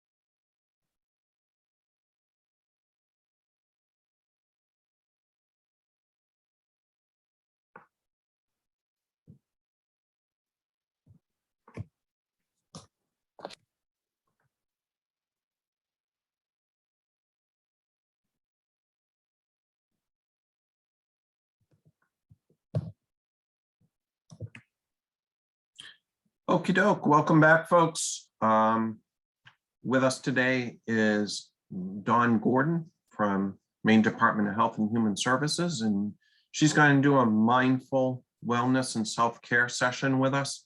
With all that's been going on, when executive committee met and was trying to lay out some agenda items and some things for training, we thought this was a good one, especially coming into the start of the year, as to how can we kind of center ourselves? How can we take care of ourselves both at work and outside of work? And how can we just remain healthy during these crazy times? So I'll let Dawn introduce herself a little bit and then go ahead and take it away, Dawn. Thank you. Thank you, Colin, and thank you, Lucy, and thanks to my good friend Susan Berry, who's also an observer on this session. Susan, for some of you that may not know her, works for the Maine School Health and Wellness Promotion Team, and I'm part of a DOE Health School Site Promotion Wellness Team, and we are the ones that send out those Wellness Wednesday updates. So if you're not on them, Susan wanted me to just remind you, just email her, susan.berry@maine.gov, and I think you can get them. So that was a selfish plug for the team. And as far as my job, I am the obesity prevention coordinator for Maine CDC and work in the chronic disease division, and have been, as you can imagine, quite busy over the past year and a half. I know all of us have been, and it's been a very stressful time. So this is a really good opportunity for us to talk about how you've been able to get through it. And I hope I'll be able to provide you some good strategies to think about. And over my life experience, I have been fitness trainer, lifestyle weight consultant management, and a mindful practitioner, which means, yes, sometimes I do meditation. So we might talk a little bit about how breathing and meditation might help manage some stress, but there's other strategies that I hope we'll be able to talk about as we get further.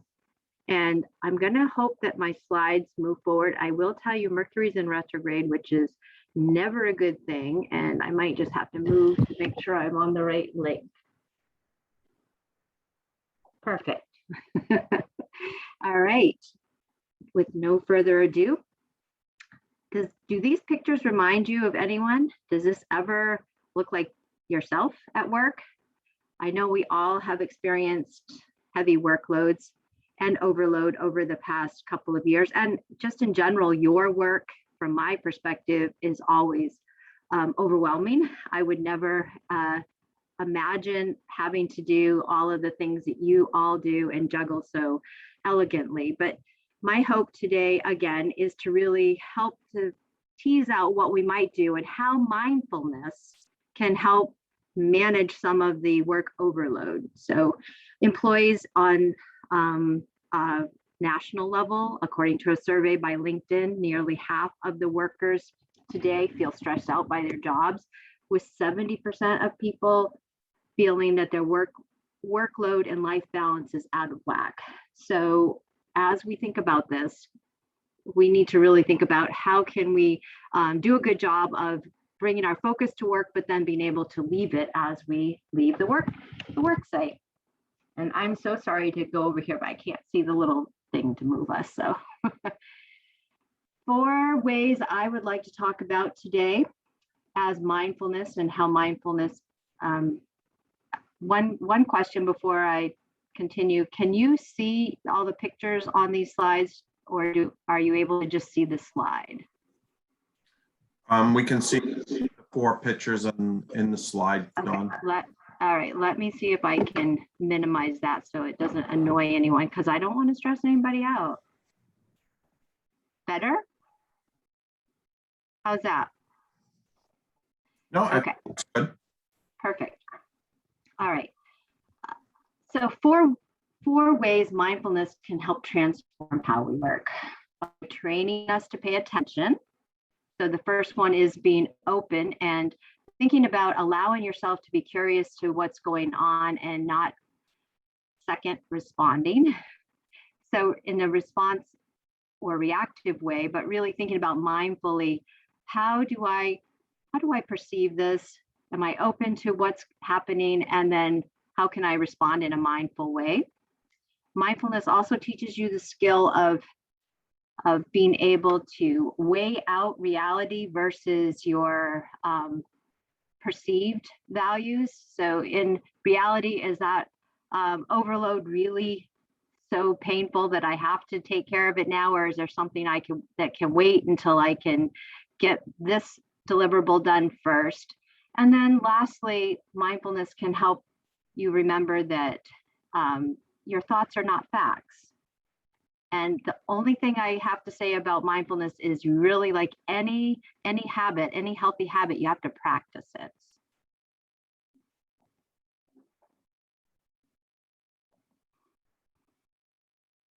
So thinking about this, mindfulness benefits for the office. 5 common work challenges mindfulness can improve really are to diffuse emotional flare-ups. So have you ever been in a meeting where someone says something and maybe you don't agree with it?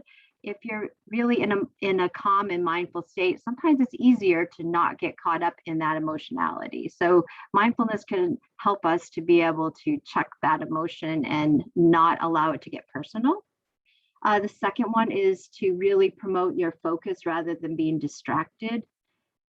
Third, focus on solutions to problems rather than blaming, which is something I think we do all the time in our personal or work life. It's easy to jump to that if we're not really in the present moment and thinking about all the other things we have to take care of.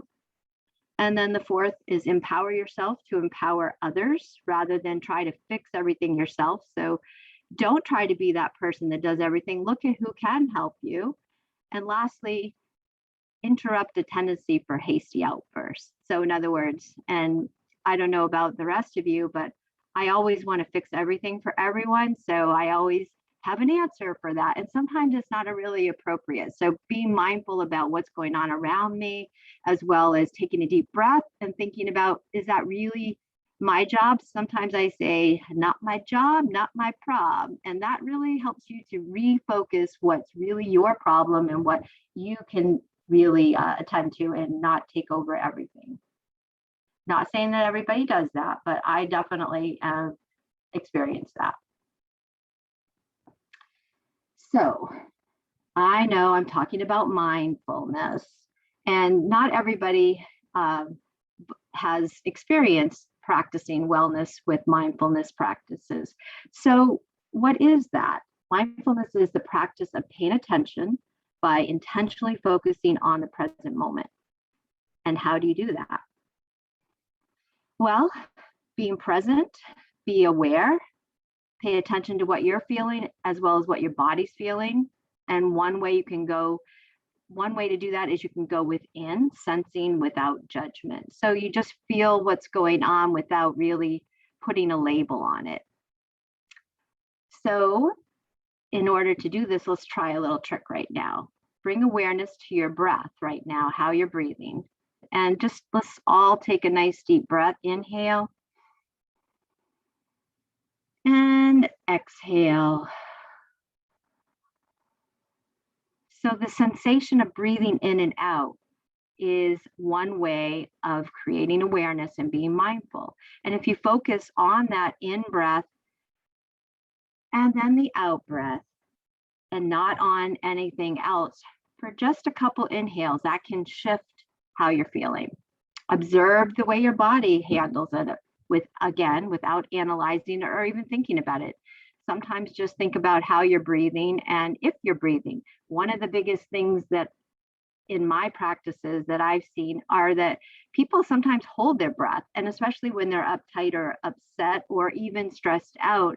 And without oxygen, which we're going to talk about why it's important for the breath, without oxygen, it's hard to do our biological functioning. It's hard to think. It's hard to act rationally. But really, that breath is so important. So the last thing is being purposeful in your practice. So again, what do you do when you're getting anxious or stressful, and how do you build those healthy practices to maintain purposeful and mindful reactions and dealing with your life? So we're going to talk about what exactly mindful breathing does. And as you can see from this slide, it really helps to balance your nervous system. So again, if you try that breathing exercise we just did, which is just a nice big inhale, hold for a couple seconds, and then exhale, you should be able to feel a release in your nervous system. And if you ever have a hard time falling asleep at night, there's really good breathing exercises that you take a really big inhale and you push your stomach out so you can let all the breath in, hold it, and then as you exhale, it really will relax your entire nervous system. And it does work. I know because I've had to use it myself. So the second thing that I think is what I alluded to before is it really brings oxygen to your cells as you inhale, and helps you to be able to release stress and relax your body, stimulating yourself to be calm. And again, that mindful breathing, as you practice it, will help you remember to be present and not think about what's the next thing I have to do, what's going to happen if I don't pick up my kid on time, what's going to happen if I don't have dinner. So, all of those things, pulling yourself back in with that breath will really help to ground yourself. Regularly engaging can provide benefits such as reduction of stress, increased calm and clarity, as well as the promotion of happiness. If you couple mindfulness and breathing techniques, you can involve cultivating your awareness and your experience in the present moment, and hopefully live each moment as fully as possible. I know I sound like a real guru here, but from a practical point of view, we're going to talk about how we're actually going to practice a little bit of a mindfulness activity. So the next exercise is going to be the 5 senses exercise. And I'm just going to do I'm going to take you through a series of activities, and I want you to follow the instructions and notice how you feel. So in this exercise is called the 5 senses, and it provides guidelines on practicing mindfulness quickly and in nearly any situation. If you use this, all you need to do is notice something you're experiencing with each of your 5 senses. So first, we're going to start with 5 things that you can see. And as you're doing this, I'd like you to just breathe normally. And if you feel like it, take an extra inhale, exhale, and I will walk you through this. So first, notice 5 things that you can see. Look around you and bring attention to 5 things you can see. Pick something you don't normally notice, like a shadow, like a small crack in your wall, or maybe something on your desk. Inhale and exhale. Next, we're going to notice 4 things you can feel. Bring awareness to 4 things that you are currently feeling. It may be the texture of your pants, the feeling of the breeze from the window behind you, or maybe it's a smooth table that you're sitting next to. Just think about it and notice 4 things you can feel. Inhale and exhale. Now we're going to notice 3 things you can hear. Take a moment to listen. Note 3 things you hear in your background. Could be the chirp of a bird, the hum of your computer, or the faint sounds of traffic outside your window. And inhale. And slowly exhale.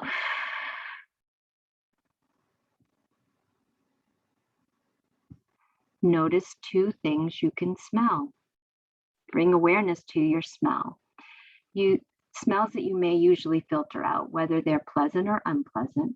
Perhaps it's the breeze carrying a whiff of the pine trees outside your window, or the smell of some fast food in your neighbor's cubby, or something across the street that may be exhaust from a car.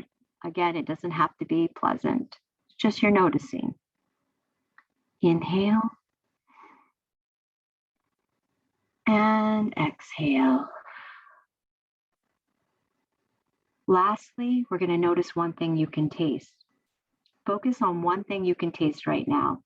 It could be a piece of gum that you're eating, or take a sip of your drink that you have, or notice just a current taste in your mouth. Something, if you open your mouth and taste something in the breeze.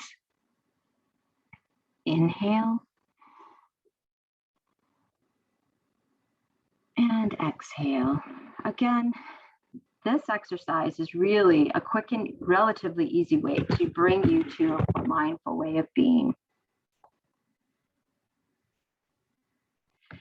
So wouldn't we all love to be here right now? Maybe not. Maybe people are afraid of heights, but personally, I would love to be this Zen, but I don't know if I could get that Zen on top of a rock on a mountain.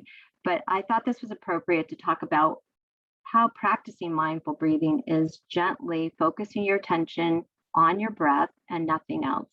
You may begin noticing that your breath is coming in and out, and you're not trying to change your breathing in any way. You're just noticing it. And there's no expectation to really change the breath pattern, but just inhale and exhale. And yes, it is a form of meditation. So those of you that think it's a little woo-woo for meditation, this is, again, the 5 senses is an easy way of being present and not going into the deep meditative states. But if it is a form of meditation, is there an ability to actually go into this? Is this a way for people to be able to practice and de-stress? Absolutely. There are many studies done on why meditation is so important for us and how it calms your brain, and really should be a strategy that people engage in every day. That's kind of hard. It's kind of hard in our day-to-day schedules, trying to fit all that in and be calm and do deep breathing, right?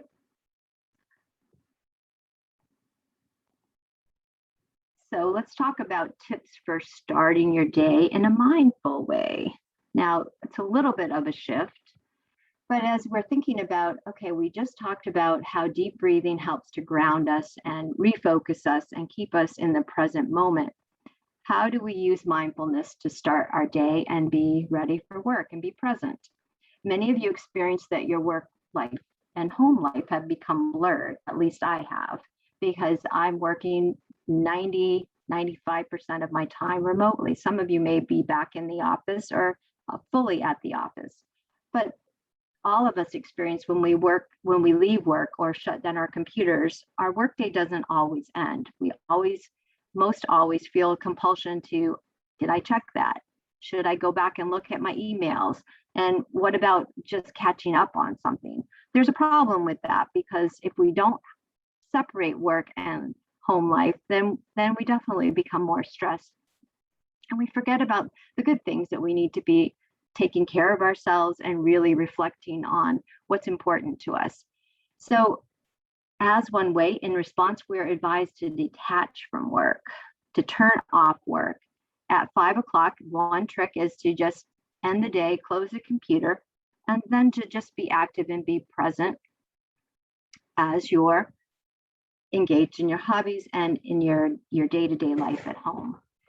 So as beneficial as that can be, coming back to work in the opposite frame is also challenging. So let's say after this 3-day weekend, you're coming back to work. Is it always the easy transition to get back into the swing of things when you've had your computer shut for 3.5 days? Sometimes it is a challenge. So mindfulness can also assist us in reattaching to work the next day. And doesn't have to be difficult. There's simple strategies to help you refocus and start your day. For me, it's always that first cup of coffee, but we'll talk about how easy and briefly reflecting on the work that while we're trying to commute, that can be just starting to think about what you plan to do for the day, of course, paying attention to traffic. Or when you sit at your desk and before you begin working, just take a deep breath and then start the day off a bit more in touch with your goals. And by doing this, you can create a better work experience. Explore 3 mindful prompts, maybe to achieve greater focus. And based on some studies, there's been some reattachment to work and work goals that we can consider. And the following questions that I'm going to pull up on my next slide should help us to be able to reflect and answer some of those questions to see when you're ready to reattach to work. So really help with those mindfulness present prompts. So first one, why does the work you do matter to you? And as you're thinking about this, you don't have to write it down. I know that there's days where it matters more to people, at least personally, that happens for me. But realistically, in order to engage in your work productively, thinking about that first thing in the morning really helps to ground you. And secondly, how might your work impact lives of others? Now, from my understanding, you all are doing the hard work of HR, financial, juggling, and administrative tasks. And sometimes that may not feel as direct as a teacher's life might be, but you are so important to the lives of everyone because of the work you do. So just remembering what you do does impact others is super important. Who are the people both at work and in your personal life who do support you, and people that make your professional success? So I would say the people that put this day together for you are some of those people. And then lastly, what do you want to focus on for today? For example, a bus driver might find a purpose in providing mobility to people to work in their community, and that's what he's going to focus on. For you, it may be, I'm going to focus on getting through my long list of financial reviews today. So it's individual, but it's really important for people to identify that and then be able to start off with a clean slate each day. So in review, mindful wellness practices like mindful breathing, setting intentions, and really being present are all strategies that support our well-being. Remembering that mindfulness is the practice of paying attention to your mind, body, and spirit, and intentionally focusing on the present moment. So I would like to pick your brains a bit, and I'm going to ask that Lucy or Colin call on you, or I can check the chat as well. If anyone feels ambitious or want to reveal what your strategies are for coming back to work and being mindful in your job, or maybe it's just even de-stressing. So I'd love to hear in the chat what your strategies are.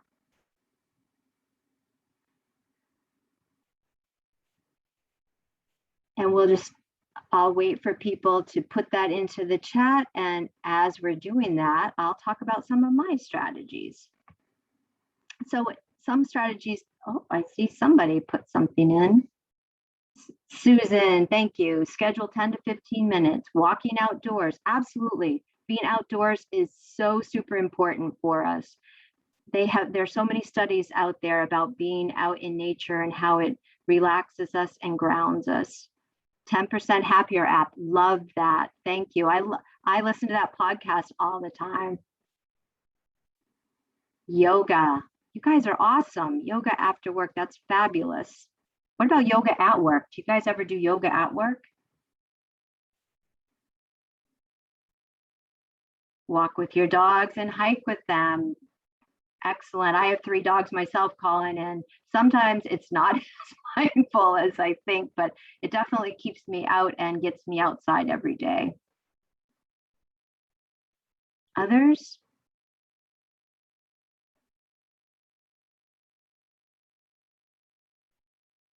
Trying not to think about work. That itself is purposeful, absolutely. And if you don't mind, Shirley, I would just love it if you would share, how do you do that? How do you try not to think about work? Do you think about other things? Go to a school event and see students in action. Oh, that's fabulous. Yeah, Beth, thank you so much. Sounds like it's so rewarding. I think Shirley brings up a really good point, trying not to think about work. So that's where I would pull that mindful breathing and cook together with your husband each night. That's awesome.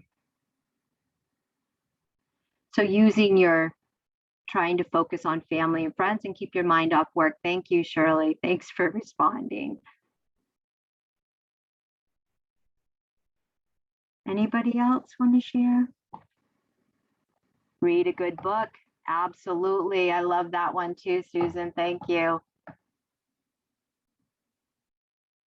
It's really, I think Susan brings up a good point too, that sometimes taking care of ourselves is looked as selfish, and it is something that we feel guilty about because we're not being productive all the time. And that itself is linked to the work that we do. And if you're a person that's a high performer and you're always on screech, it is hard. Head outside after work and usually hike.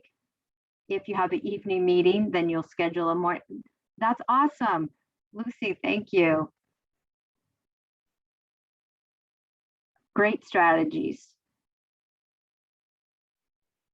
Anybody else want to share? Oh, I am super excited to hear about your niece that just turned 1. I have a grandson who is on his way to visit Gigi right now, and he is 2 years old, and I expect him to land any minute. So I'm super excited to see him. And it is amazing what little kiddos can do for our hearts, isn't it?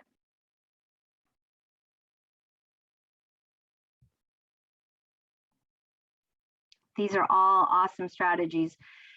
Getting back to how you might use that mindful breathing, it's really, really important to practice this, because if you're not paying attention to actual breathing, sometimes you forget to breathe. And again, the point of breathing is to bring oxygen to your brain and help to clear out chemicals that are actually not good for your health. I have this little activity that I do, and I'm not going to use it today because it may be a little bit too focused for some people, but it's called the Mindfulness Bell. I'll play a couple little snippets from it. Hopefully it will let me and not kick me back off onto another site. But if you are interested in learning more about more in-depth meditation practices, something like this, an online platform, YouTube or calm.com. I think I sent resources to Colin and Lucy to send out to you. These are ways that you can use to, if you have a chattering mind like I do, sometimes I need some help in meditation, and mindfulness prompts like this are super helpful in being able to refocus. So for this one, I'll just try to play this for a couple of minutes. And while we're doing it, the trick is really to close your eyes if you feel like you. It's challenge of choice. And you're going to listen to the cue. Cue is going to actually be starting by the bell. When you hear the bell, you're going to hold your focus on the phone until it's completed.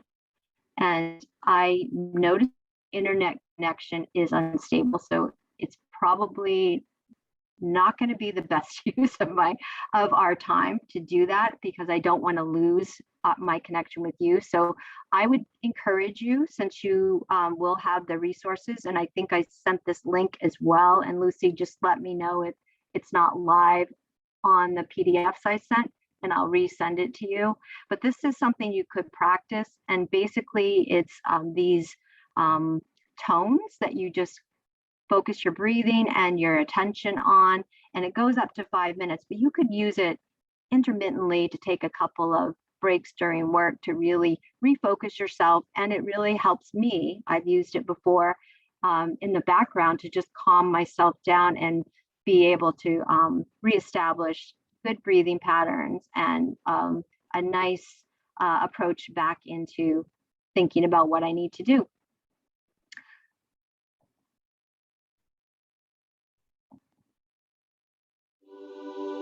And it started to play on me, so I apologize, but that's basically how it starts. So you can hear that it's really a nice way of calming yourself down, and things like that, calm.com and other apps are really helpful to be able to bring strategies to the table, and you don't have to remember everything because they walk you through it. So I am looking at the time, and I do think that we're done a few minutes early. So I hope that's not going to be a problem, Colin. And I'm going to stop sharing just so I can see everybody.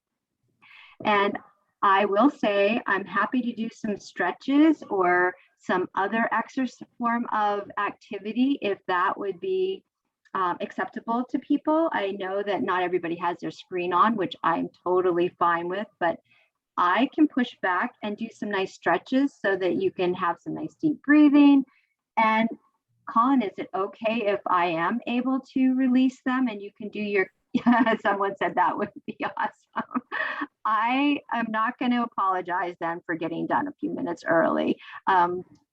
But I would love to do some stretches with you. So I'm going to move my chair and stand back, and hopefully you'll be able to hear me, but you definitely will be able to follow me. These stretches, actually, I'll start in our chair, because that way, when you're at your desk, you should be able to do these easily.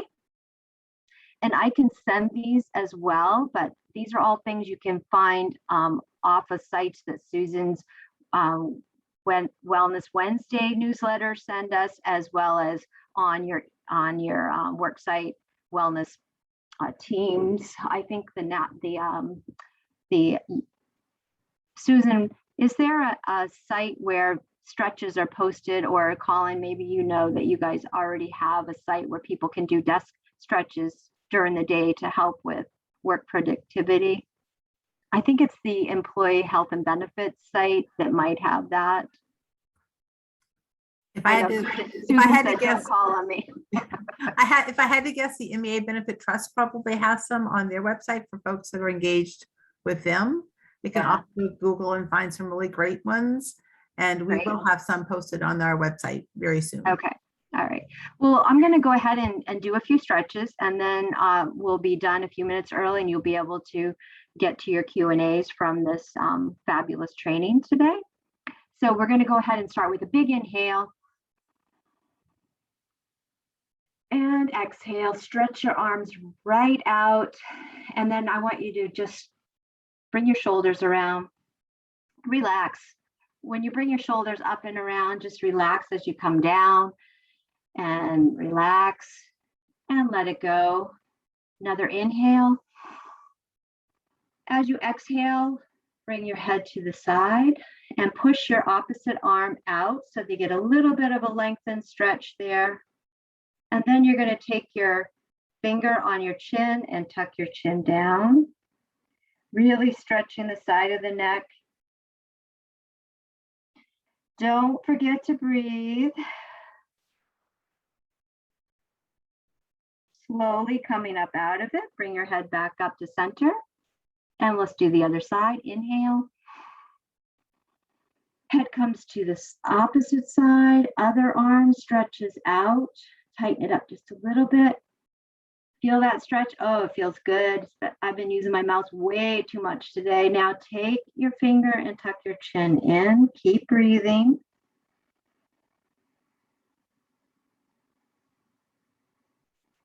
Letting it go. And back to center. We're going to do a little bit of a variation. I'd like you to take your right arm, put it on your left shoulder, left arm down and stretching. And now bring your head, your ear towards your shoulder. Don't worry if it doesn't get all the way.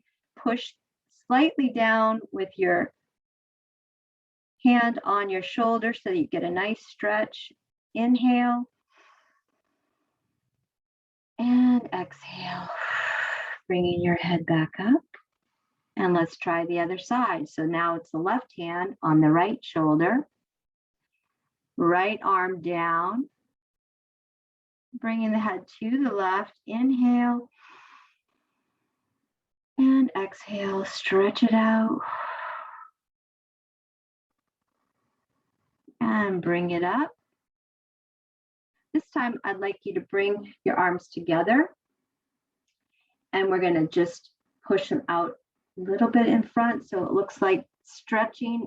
How many people do this every day because you're just waking up? This one, we're going to do a little variation. I'd like you to just push your shoulders forward so that you're rounding your back and tuck your chin. And now we're going to pull it back in. Inhale. Straight up and out and down. Now I'm going to ask you to just try to stretch your whole back. Now you can do this standing, but we're going to do it sitting. So some of you might prefer it standing, but if you're in a chair already, then I'm not going to ask you to get out. So we're just going to inhale. And as we exhale, we're just going to reach down and round the back down. You're going to let your hands go down, down your legs, down, down, and drop your head and just relax it. Where you feel comfortable, letting your back relax, relax. Shoulders are going to just stretch out, open that mid-range of your back. Inhale and let it go. Exhale.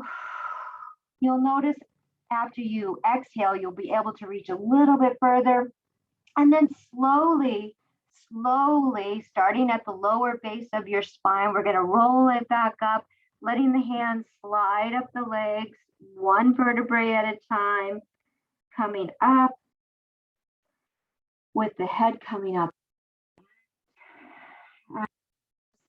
Tall. Another stretch for all of the work we do with computers is just to take your two fingers on your chin and tuck your chin back, straight in, and relax. And let's do it one more time. Fingers on the chin, tuck your chin. So it looks like you're tucking it in. And relax. How many people do fingers, crazy fingers? When you're typing all the time, you want to try to loosen your fingers up. So we'll start first with just finger exercises. We're going to move them out to the side.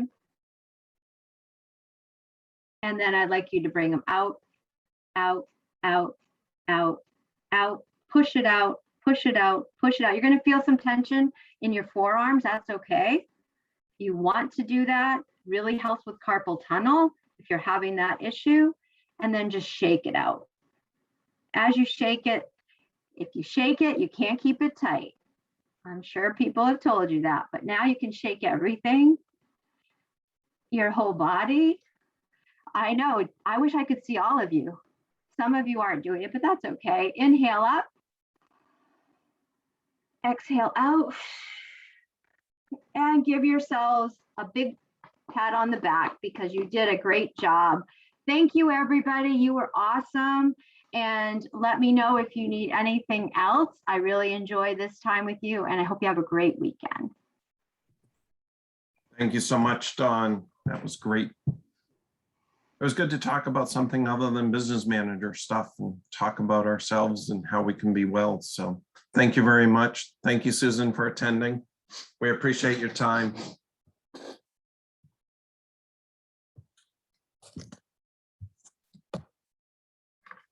So the last part of the morning is open to you folks to ask us on the executive committee questions, thoughts, concerns, things that you want to ask or things that you want to discuss or things you want us to consider as we move forward.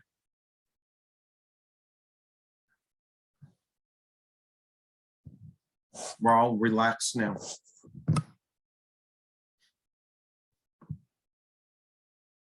Does anybody have anything they want to bring up for today or moving forward?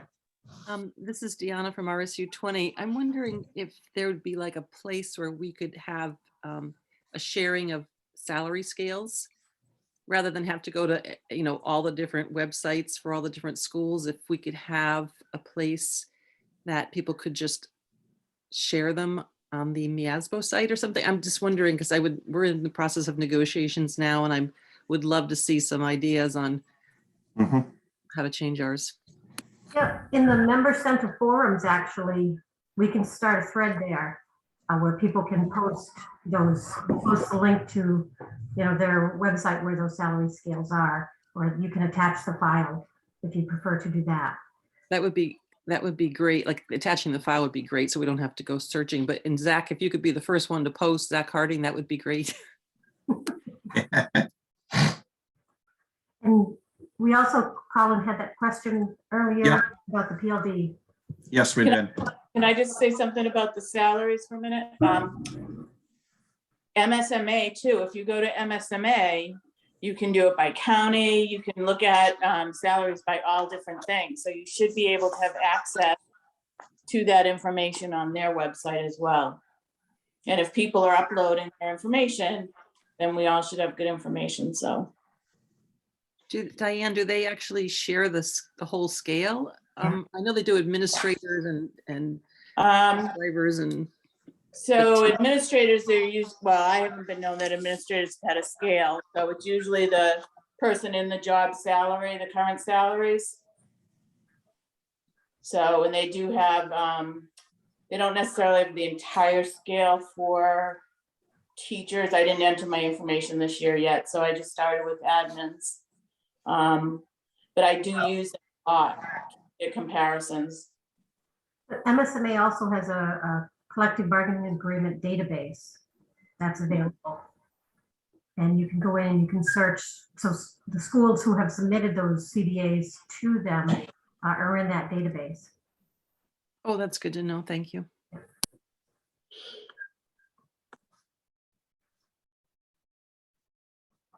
We've used the MSMA here in our district a lot, and it's been helpful, especially in negotiations.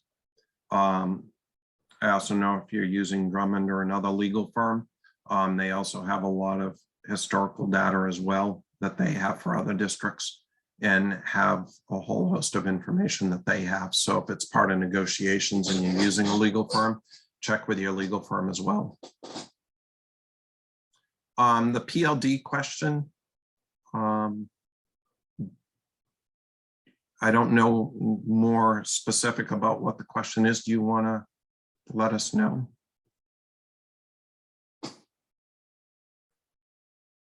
think this is, retirement system sent out a notice that people, because joining the retirement system, of course, is a one-time choice for the PLD. And they sent out, or I guess a bill was just passed that will allow people who had previously said no to joining are being given an opportunity to now join.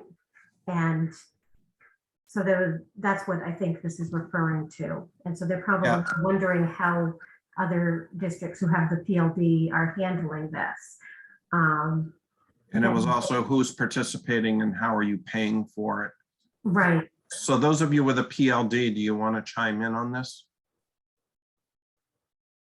Denise says 60 is not allowing the exception. Yeah.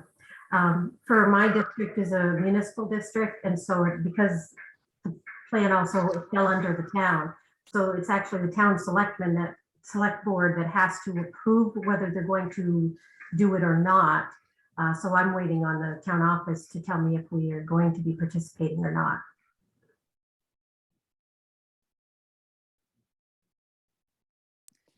Lucy, we're a PLD, but only for our central office. And we only have one person who's not participating. Do we have to do anything? Does the board have to make a motion on this? This is the part I've been so tied up in the federal grants, I haven't had time to follow this. Yes. So the board, if they want to allow this exception, and for those people who had previously said no, then yes, the board would have to approve it and have a motion and pass it in order for it to take effect.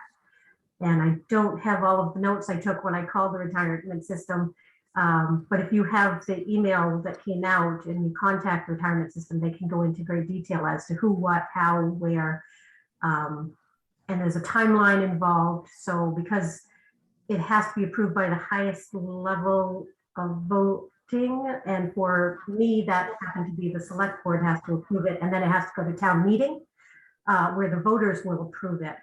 And we won't have another town meeting until June, but the deadline, I believe it said something about being in November. And she said, well, it's November or the first meeting. And if the town doesn't call a special meeting for it, it will be in June. So the lady that her name was referenced on that particular email was fantastic to talk with and can give you some great information. So our issue 26 is allowing the exception and it's been approved by the board. I'm trying to, no action is required. If not allowing, is that correct? I don't know the answer to that. Do you, Lucy? If you're not doing it. Yeah, I don't think any action is required if you're not doing it. As far as whether the board has to approve you not doing that or not, I'm not sure. I was just going to look back through my emails to see if I could find the lady's name at the retirement system. And then the question was, how is doing it? How are you affording it and affording the cost? Well, I don't believe that it's a retroactive cost. It would be starting when it's approved and moving forward, and then it will fall under the same as the rest of your PLD employees are. So I don't believe there's any retroactive cost for it. Denise Van Kampen said that her board rejected it last night in her district.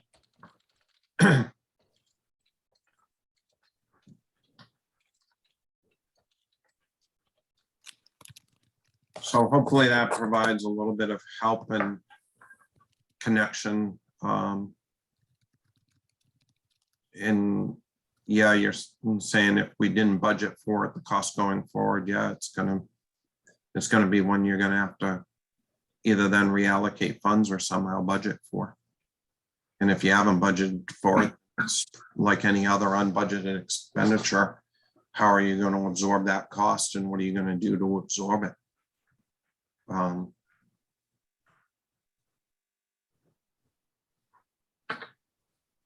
If we had a closed PLD and everyone that is newly eligible are already joined, do we have to do anything? I don't know the answer to that. So Deanna Doyle is the person at the retirement system that I spoke with. And so I put her name and her email in the chat, and I would reach out to her and she should be able to answer those questions for you. Hopefully that helps you, Katie. Nodding yes, good. Shifting from PLD, other topics and items that people want to bring to us. Happy birthday to Len Ray from 26.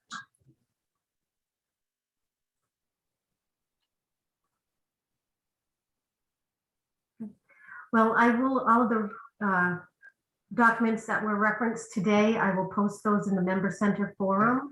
If you didn't get the emails already that went out with the wellness and with the legislative, those will go in there as well, but those emails went out earlier in the week. And we'll also upload the recording of the meeting to our YouTube channel, and we'll send an email out with that link for you as well. Might not get that done until Monday, but we will get it sent out to you. Because I'm done after the meeting today too, so.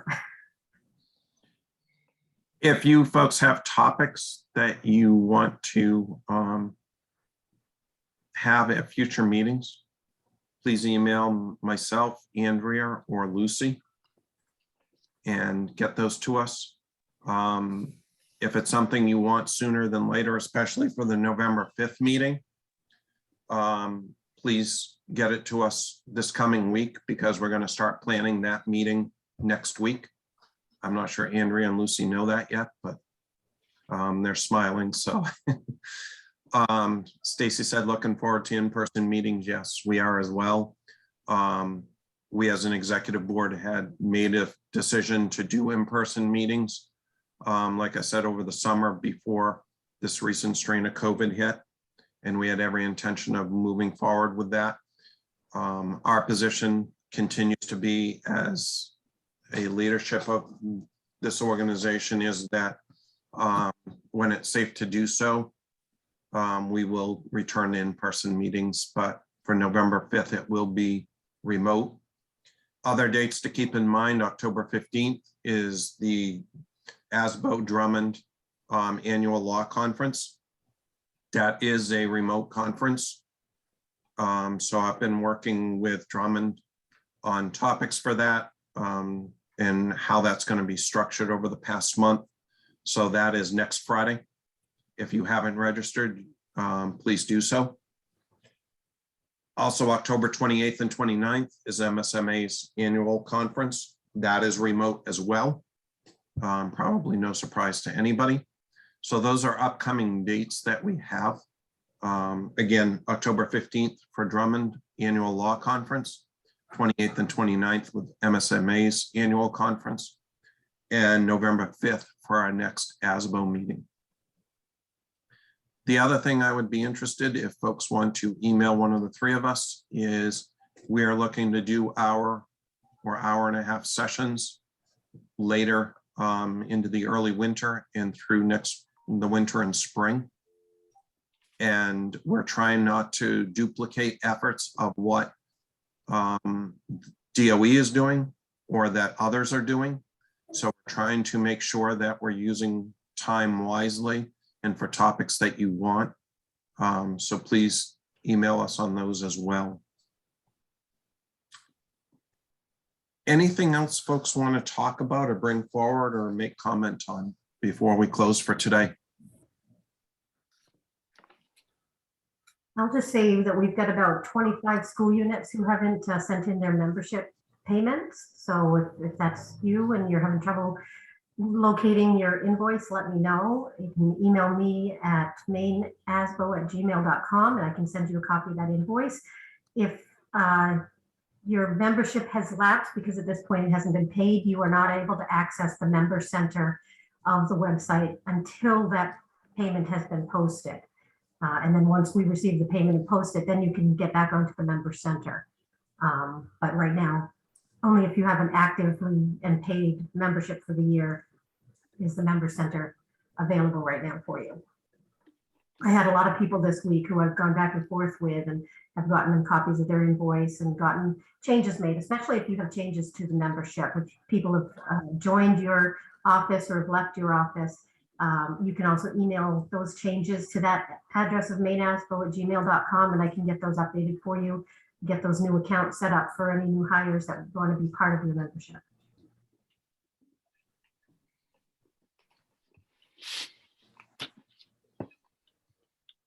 I want to thank you all for coming today. It's been great to be able to get back into having regular meetings, even though it's remote. Being able to have a business agenda, being able to have topics to be able to go over and to be able to see everybody, even if it's remotely. It feels like we're back into as normal of a swing as we can with having regular meetings. So thank you again for your time. I appreciate it. We appreciate it. And don't hesitate to reach out to us if you have questions. And we look forward to seeing you on November 5th. Thank you, guys. Have a good weekend. Have a good weekend. Thank you, Colin. Bye. Bye-bye.